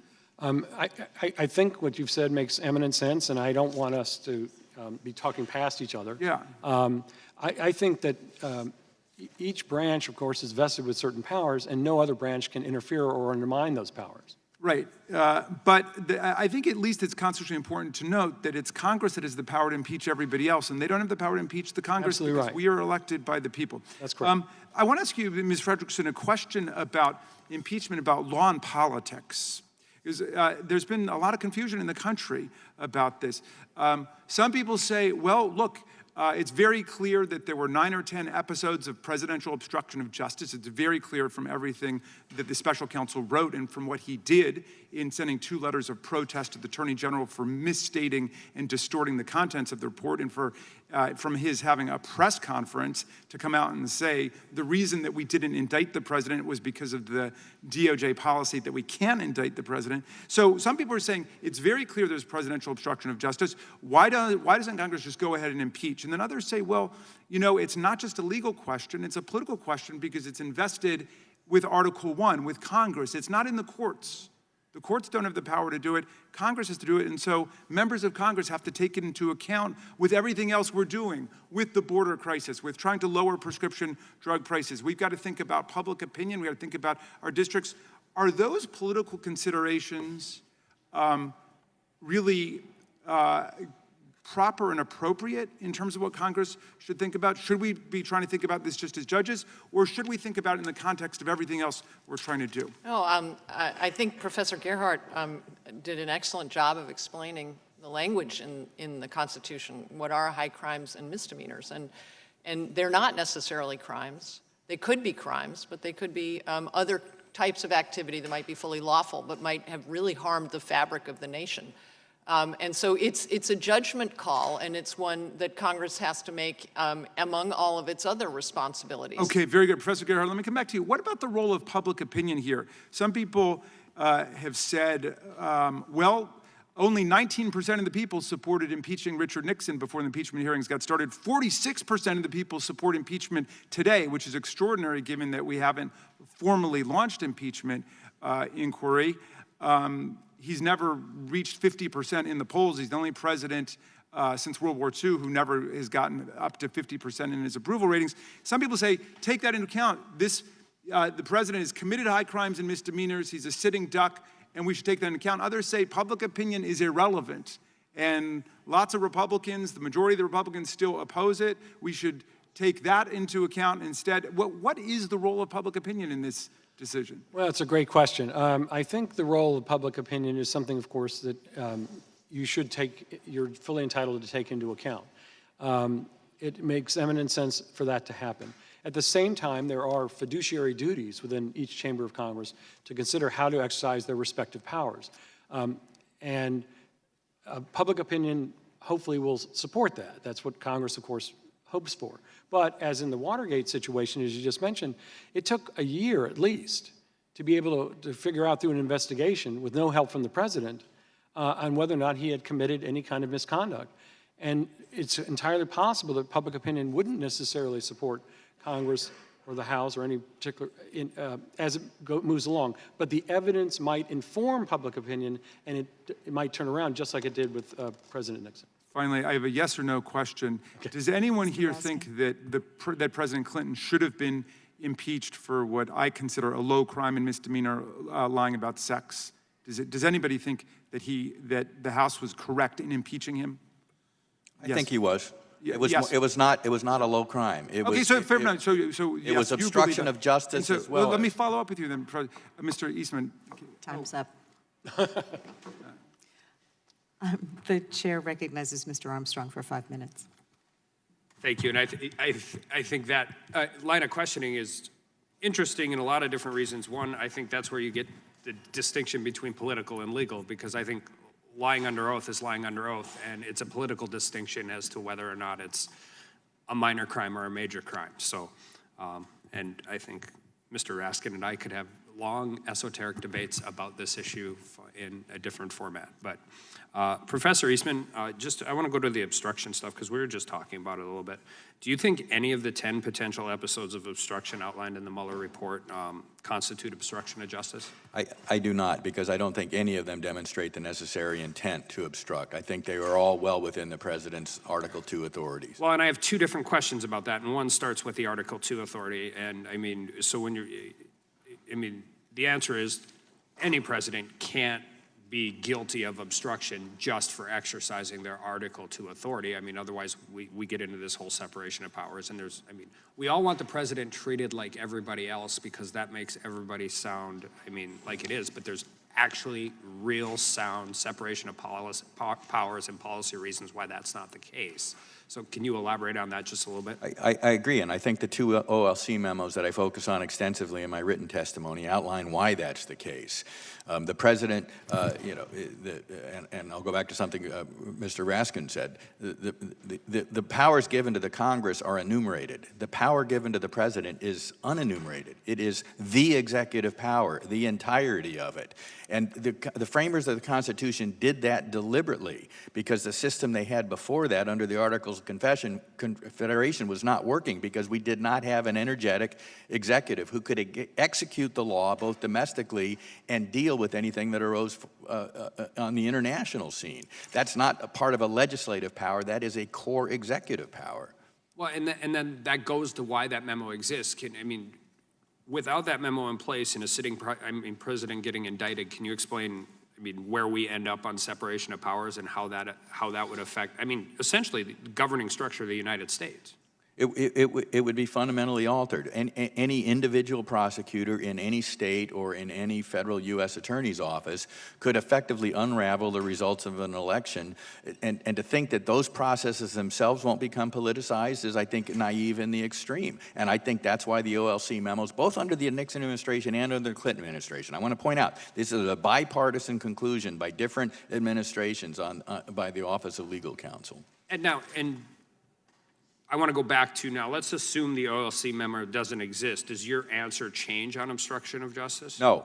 And this goes back to the earlier comment I made about, I think, the fundamental flaw in the analysis in Part 2 of the report is that it put the burden on the target of the investigation to prove his innocence rather than the normal prosecutorial function was to lay out a case to a grand jury. In this case, the grand jury would be the House, to lay out a case of why I have probable cause to bring an indictment that would lead me to think I could get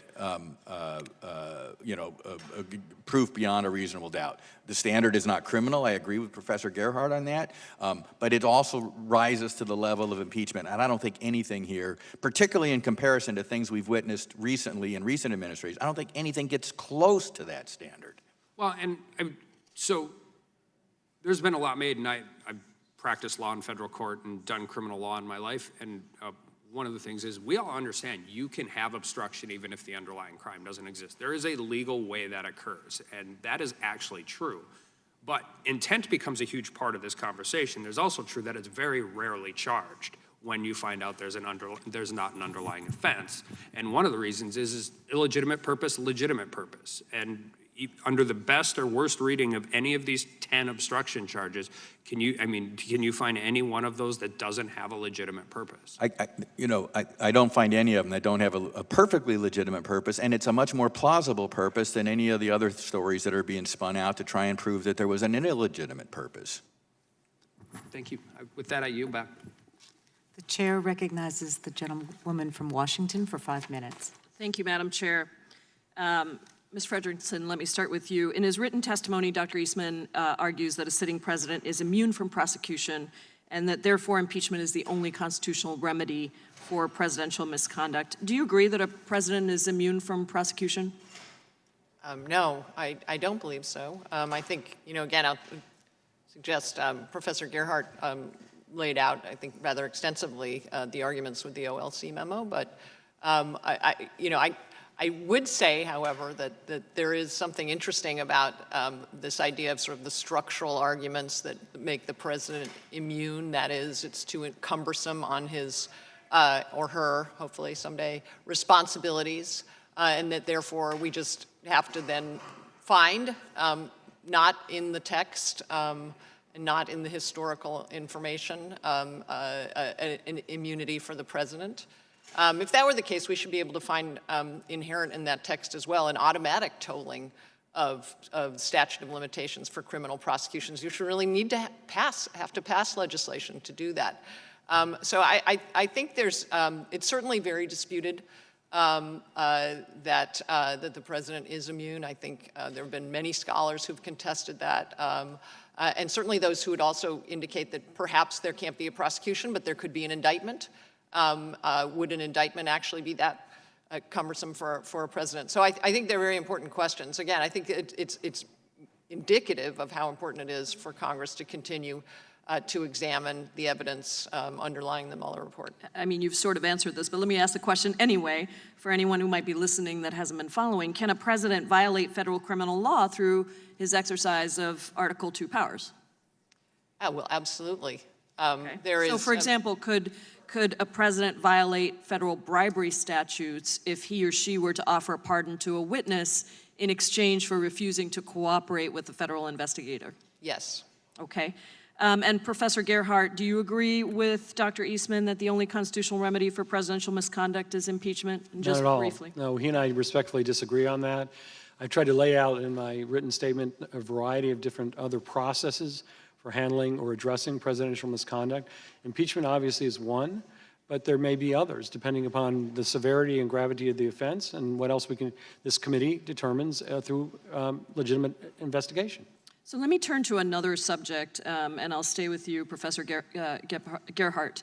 In Nixon v. Fitzgerald, the Supreme Court held that the president is entitled to absolute immunity from damages liability based on his official acts, anticipating concerns that finding would leave the nation without sufficient, and these are quoted words, without sufficient protection against misconduct by the chief executive, end quote. The court articulated several formal and informal checks on presidential misconduct in addition to the constitutional remedy of impeachment. And the court described those checks as constant press scrutiny, vigilant oversight by Congress, the desire to earn re-election, and the need to maintain prestige as an element of presidential influence and a president's traditional concern for his historical stature. So can you elaborate on this concept of informal checks? I'll try to as briefly as possible. There are things that are spelled out in the Constitution that clearly are formal mechanisms for addressing presidential misconduct. The court obviously sort of mentioned those. Among them are the things you just mentioned as well. Impeachment, public opinion, among them. Congressional oversight is a key element of that. But the informal checks are things that are not done by government or done in any kind of official way, but they nevertheless might constrain a president. So they would include some of the things that you just mentioned. For example, concern about maintaining influence, popularity is important for a president to succeed in office. At the same time, presidents are in that unique position of thinking about what kind of influence or impact they'll have on the office itself or the Constitution over time. And those things might constrain them as well. And let's talk about press for a second, because President Trump has repeatedly referred to the press as the enemy of the people, but the court in Fitzgerald named the press as a really important check on the presidency. Yes. So when you have a president who openly encourages violence against the press, praised Representative Gianforte for assaulting a reporter, regularly attacks judges who rule against his policies, and refuses to release his tax returns, what effect does that have? A terrible effect. And that's something, of course, to take into account as well. But the point you're making, I think, is a very sound one, that the press serves a very important function in this country of trying to put a spotlight on government and trying to actually allow for transparency in government. And efforts to obstruct that, I hope I'm using the word correctly in that context, I think would be matters of great concern. Thank you, Professor. I yield back. The chair recognizes Ms. Lesko for 5 minutes. Thank you, Madam Chairman. I have a question for Professor Eastman. And it's basically, Professor Eastman, did the Office of Legal Counsel memo that holds a sitting president cannot be indicted stop Mueller from ending his report with a suggestion that the President Trump should be indicted for obstruction of justice? Was there anything preventing him from doing that? No, there was not. And I think this has been asked before, maybe, because I was in the other room, in the other committee, actually being a witness. But, when I went, I've read through the Mueller report several times now, and what popped out to me was the thing about corrupt intent. That there was no underlying crime, no corrupt intent. I don't know if you have anything to add on that, how it would be difficult, is what Mr. Mueller said, my reading, to prove corrupt intent when there's no underlying crime. Well, it's difficult. I agree with Professor Gerhardt that it's not impossible. But we normally look at when there are two explanations for an action. One's perfectly legitimate and the other a stretch to get to corrupt intent. We tend to, Occam's razor, take the short path to say the legitimate one is probably the right one. Well, good. And Mr. Eastman, since I wasn't here the whole time, is there anything that hasn't been said that you would like to add for our record? I think the bottom line conclusion of both OLC memos that I think is absolutely correct is precisely why they came to the conclusion that a sitting president, while he remains president, cannot be indicted. That the constitutional remedy is impeachment because it puts the issue into a body that is itself politically accountable. And I think that is the most important piece to take away this. If the members of this committee and of this House truly believe that the things that Mr. Mueller has identified rise to the level of high crimes and misdemeanors, you would be being derelict in your duty not to bring impeachment charges. So bring it on. I don't think there's anything here, and I don't think the American people will agree that there's anything here that rises to that level. The political accountability on that works both ways. If you don't bring actions against the president who has committed high crime and misdemeanors, you will be held to political account. If you do pursue investigations on things that do not remotely rise to that level, you will also be held to political account. That's the beauty of our system, and I think that's why the OLC memos reach the conclusion that they do. Thank you, Mr. Eastman and the other witnesses, and I yield back my time. Thank you. I recognize myself for 5 minutes.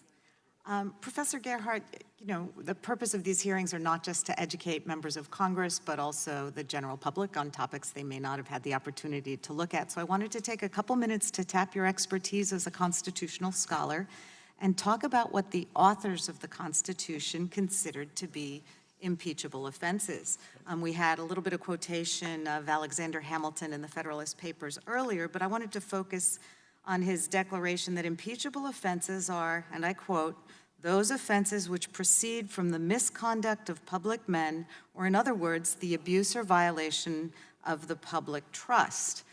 Could you comment on what the founders of our country meant to be impeachable offenses and any examples they discussed that might be relevant to our inquiry today? Well, I'll try, certainly. Alexander Hamilton obviously gets it right. That is to say, his formulation or his understanding of the scope of impeachable offenses is very consistent with what we learn from the Constitutional Convention and what we can infer from the structure of our Constitution. So the core elements or core, I guess, paradigms of impeachable offenses become things like abuse of power, things like a breach of public trust, things that seriously injure the republic. So those won't be limited just to technical crimes. They'll be limited to the kinds of unique things that a president is able to do. He has the pardon power, but in the Constitutional Convention, it's mentioned that if the pardon power is used to shield somebody with whom the president's in criminal conspiracy with, I'm paraphrasing, that's an impeachable offense. And I think almost everybody would agree that that would be an abuse of power. And so the terms that Mr. Hamilton used and the terms that others, such as Justice James Wilson, used in describing the scope of impeachable offense set up categories, if you will, set up the kinds of things that would have to be proved in order to constitute an impeachable offense. Thank you. Turning to the history of impeachment proceedings in this country, and you may have touched on this a little bit already, given what you know of the facts laid out in the Mueller report, would it be appropriate for us to draw any parallels between the current moment and previous impeachment inquiries? Absolutely. The most obvious is obstruction of justice.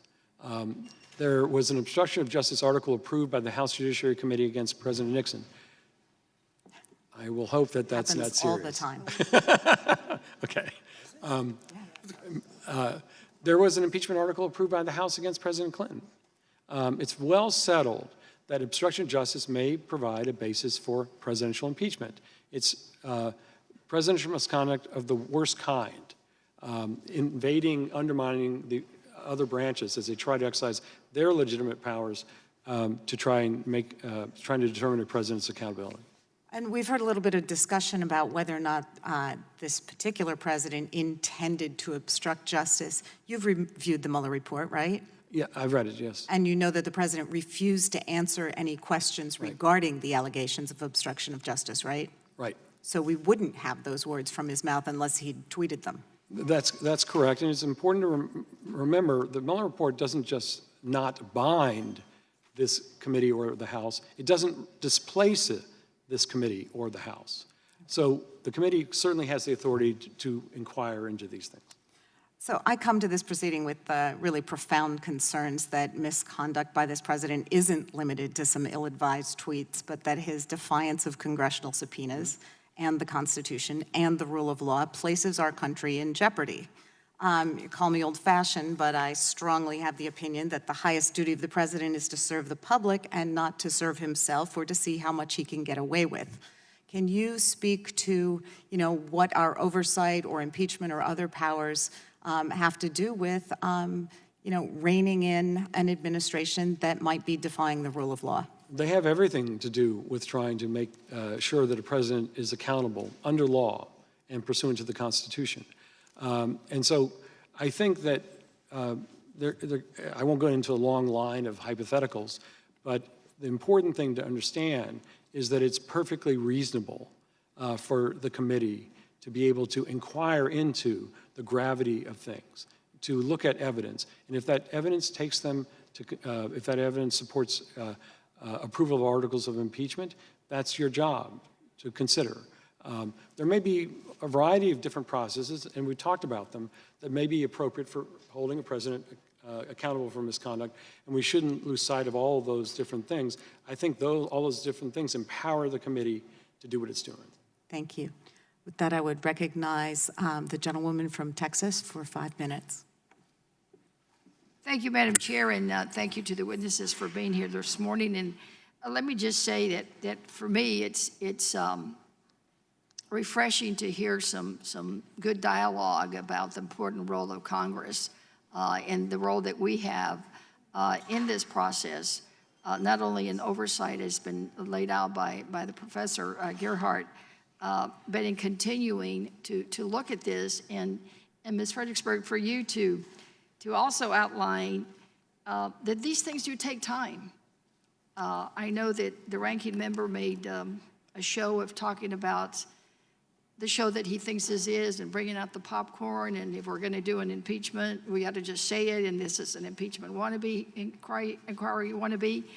But if we'd done the opposite and met the first day or the second time we met and immediately gone and said, it's time for impeachment, here's what we're going to do, everybody would have said we rushed to judgment, wouldn't they? So it's about striking a balance and making sure that we're thorough and that we look at everything.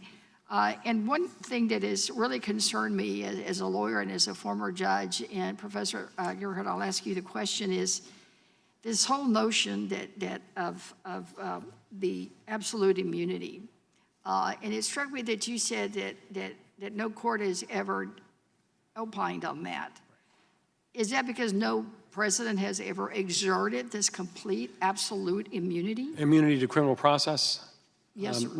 Not yet. Or even from testifying. I mean, if you recall, I, for one, was totally frustrated when Hope Hicks, a couple of weeks ago, came to testify. And she walks in with, I forget, 4 or 5 lawyers. They objected to just about every question we asked. I think they objected like about 155 times. And it was anything having to do from the beginning of her, the minute she walks in the White House, that she has absolute immunity and she can't testify about it. No. I mean, it just seemed to me to be one of the most ridiculous exertions of any kind of privilege. That would be an abuse of privilege, in my opinion. So privilege, executive privilege, attorney-client privilege, neither of these protects anyone, including the president or anybody who works for the president, to engage in criminal activity. You wouldn't have a privilege to maintain the confidentiality of that.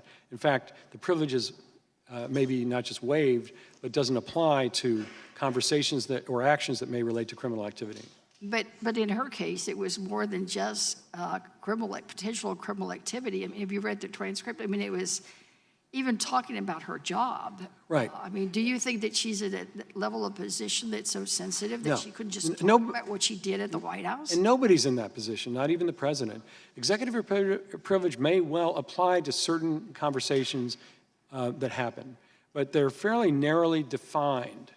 It certainly does not apply to everything the president does or the executive branch does. If it did, then the executive branch and the president would be immune from any kind of check and balance that could be imposed by either of the other branches. And it certainly, you know, we've also seen many other Trump administration officials either be ordered not to come, or they come and they don't really respond to many of our questions. You know, what does that do to this check and balance that you're referring to? I mean, it impedes your authority. Could you explain so that the average American understands just why really it's important for us to have Mr. Mueller come here next week, for Hope Hicks to come, for Jared Kushner and all the subpoenas? I mean, this isn't about harassment. This is about getting to the truth. Because if we don't do that, what might happen? Yes, I think it is immensely important. As a constitutional law professor, my client's the Constitution. I care about the Constitution. I care about it being appropriately read and appropriately applied and understood. And among the things that we should understand about the Constitution is the fact that impeachment is something that happens at the end of a process. It's not required at the beginning of a process. You need to be able to have a process which this committee clearly, legitimately has the authority to conduct to determine what happened, the gravity of what happened, and whether or not articles of impeachment are appropriate or some other mechanism is appropriate for addressing them. And as you said, impeachment inquiry is not in the Constitution, the words. No, but impeachment, of course, is. But Article 1, Section 5 vests this committee with the vests this Congress the authority to adopt rules for its internal governance. It's the rules that govern the process that each committee conducts. All right, one final question. If you were here next week with us, what question would you ask Mr. Mueller? I'm sorry, it's time. Thank you. Can you finish? Did you have a quick answer? Do you have a quick answer? Oh, I could think of a lot of questions. I do think it's important to clarify and make sure you probably understand the moments in his report when he defers to Congress and is passing the ball to Congress. All right, thank you. Thank you, Madam Chair. I yield back. I recognize the gentlewoman from Florida for 5 minutes. Thank you, Madam Chair. I wanted to start by asking Mr. Gerhardt a question. According to the Mueller Report, and among other things, President Trump requested then Attorney General Jeff Sessions to reverse his recusal from the special counsel investigation with an eye toward curtailing its scope. Once President Trump learned that he was under investigation for potential obstruction of justice, President Trump then ordered White House counsel Don McGahn to have special counsel Mueller removed altogether. So President Trump finds out of Jeff Sessions' recusal. He's extremely upset about this. Then he asks Don McGahn to remove the special counsel. Would this be considered, in your opinion, impeachable conduct? Well, it certainly raises serious concerns. And I would suggest that those actions do raise legitimate suspicions about not just their motivation, but about the effort to obstruct the investigations and to obstruct the inquiries that Mr. Mueller was authorized to conduct. And can you elaborate on your opinion on whether obstruction has also occurred after this president took office, as we in this committee have requested for several fact witnesses to appear before us, but they have been ordered by the president to not appear before us? How would you constitute that? Well, that's an exercise of power that he's attempting. The question is whether or not that's an abuse of power. To be able to direct people, not just who are currently in government, but who used to be in government, from speaking at all to the committee strikes me as a matter of great concern. That could be an abuse of power because it stymies the committee's ability to gather evidence and to make determinations based on that evidence. And do you have a view on the Myers holding that there's no absolute immunity for a presidential aide? What is your view on that? No immunity from what? I just want to clarify. From testifying. Oh, from testifying. Yeah. I think that this is one of those areas where it has to be kind of carefully circumscribed. So a president obviously has some ability to protect certain things, such as legitimate material protected by executive privilege. But it doesn't extend to preventing people from doing their constitutional duty, I would say, to be able to comply with a subpoena and come before the committee and talk about things that might have crossed a line and might have been illegal or unconstitutional. Okay, thank you. A couple of more questions. If the executive branch has taken this position that a sitting president can't be indicted as a matter of constitutional law, then Congress probably can't change it through a statute. Right. But we can at least ensure that the statute of limitations for any offense doesn't run out before the president leaves office. So this is for Ms. Frederickson. If the president is immune from prosecution while in office, do you agree that it would make sense for us to pass a law tolling the statute of limitations for any offenses to ensure that there will ultimately be a mode of accountability? Well, it certainly seems like something Congress should examine. And I think Professor Eastman actually had said that he supports that legislation. So maybe it's a place where you can get strong bipartisan support. But I would hate to think that our Constitution insulates the president from any kind of accountability while he's president. And so I think it's very important for Congress to consider how to ensure that the president's not above the law. Thank you. And Mr. Gerhardt, are there any other types of legislation that Congress could enact that would help ensure some measure of accountability in situations where the Justice Department is refusing to bring charges against a sitting president? I said quite possibly. For example, I understand there may be legislation under consideration about protecting special prosecutors or special counsels from being easily terminated. That would be one obvious thing to try to do to try and protect the person whose job it is to consider whether or not there's any misconduct undertaken by the president or anybody at his direction that is criminal or possibly impeachable.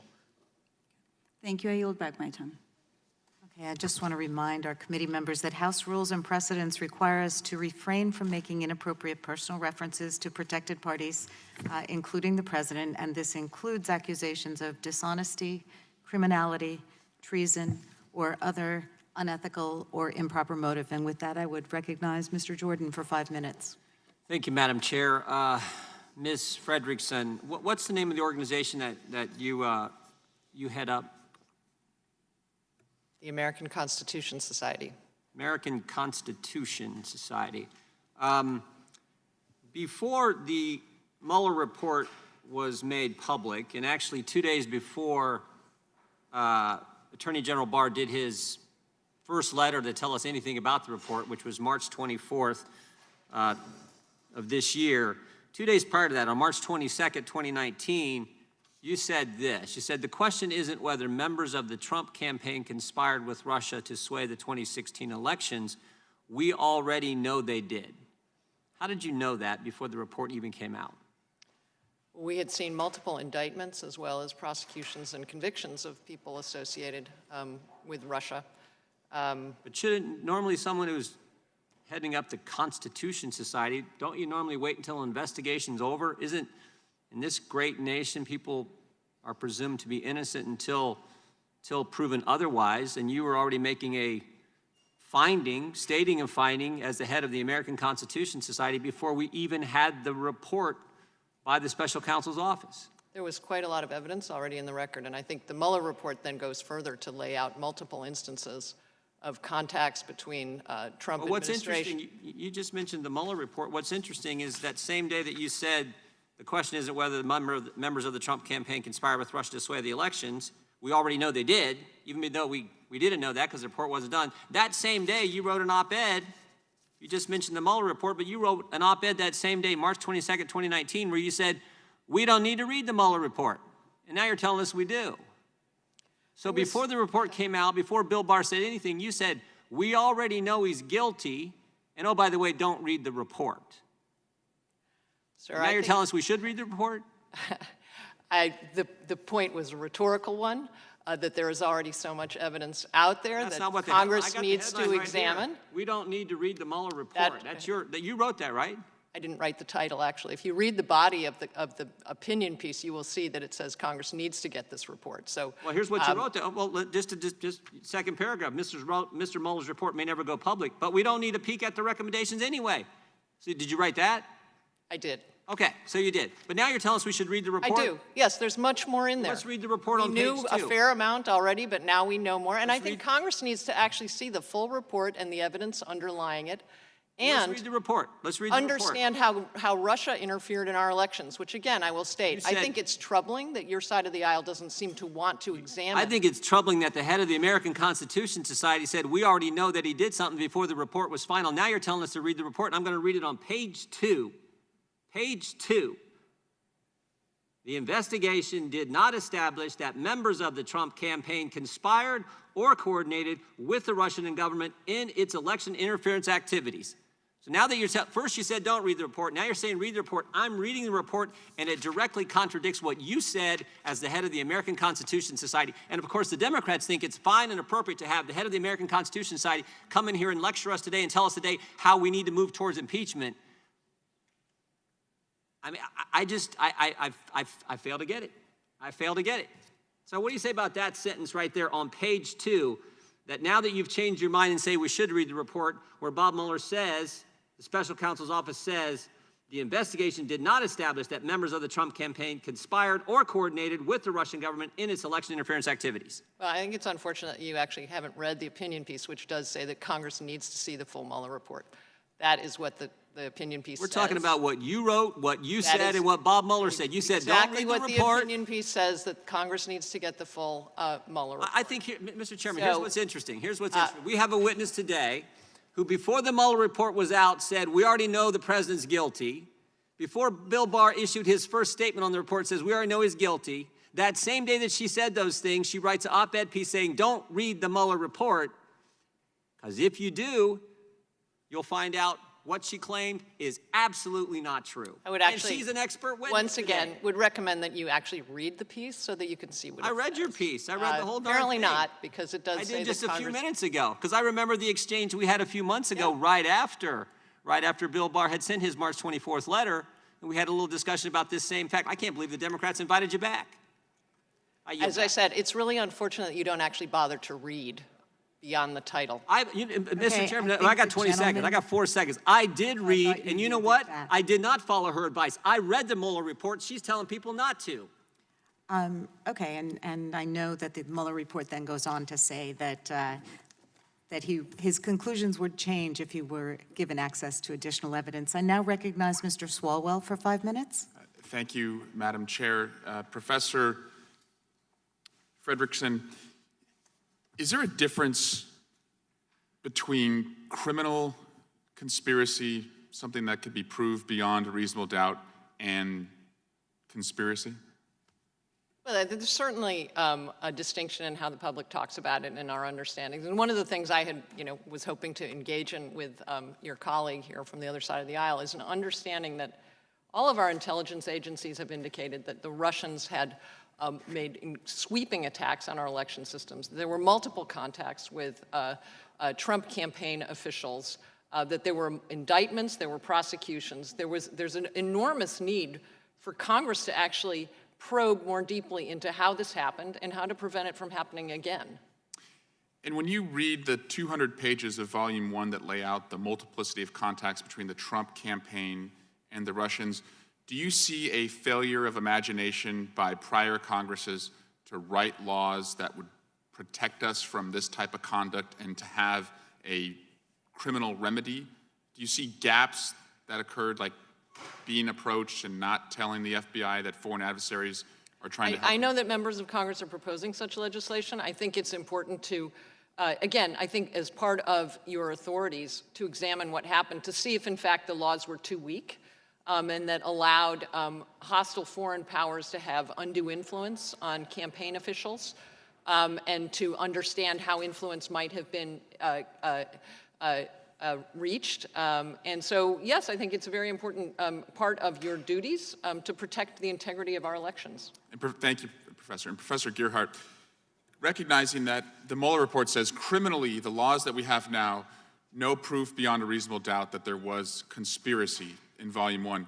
However, functionally, as a Congress and constitutionally, because of the conduct that's laid out, is there recourse through impeachment, just in what you have seen, in how the founders have described impeachment and how prior Congresses have engaged on impeachment? Do you see recourse for impeachment based on the 200 pages of just Volume 1 conduct? I think it's reasonable, quite reasonable, to consider the propriety of it. I think that it is reasonable to inquire, to investigate, to determine evidence, and again, to be able to hear witnesses and put together a record that is helpful to Congress to understand the gravity of whatever's happened, and as well as just whatever did happen. One other thing I would just sort of emphasize in this context is something we've repeated a few times today, but it's really important to remember, and that is impeachable offenses don't have to be actual crimes.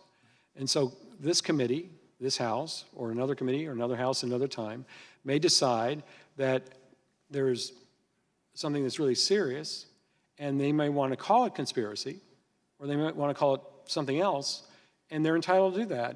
And they can take, they have the authority to conduct proceedings to figure out what's happened. And in your reading of the report, would you agree, Professor Gearhart, that the Mueller team did not look at financial compromise of the president or anyone on his team?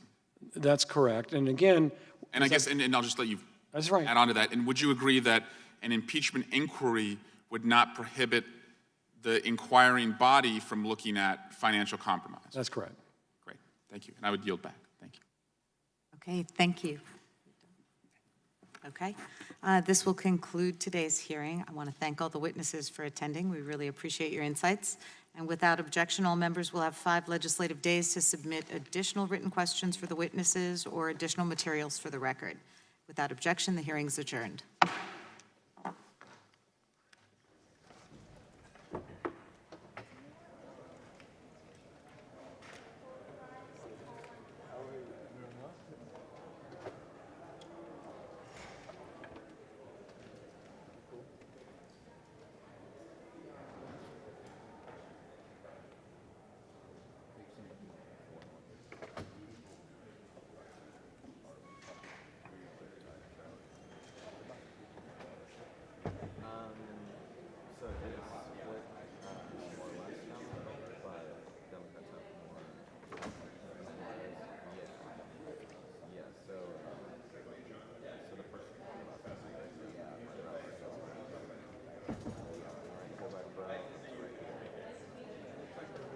It's just, that's because they don't have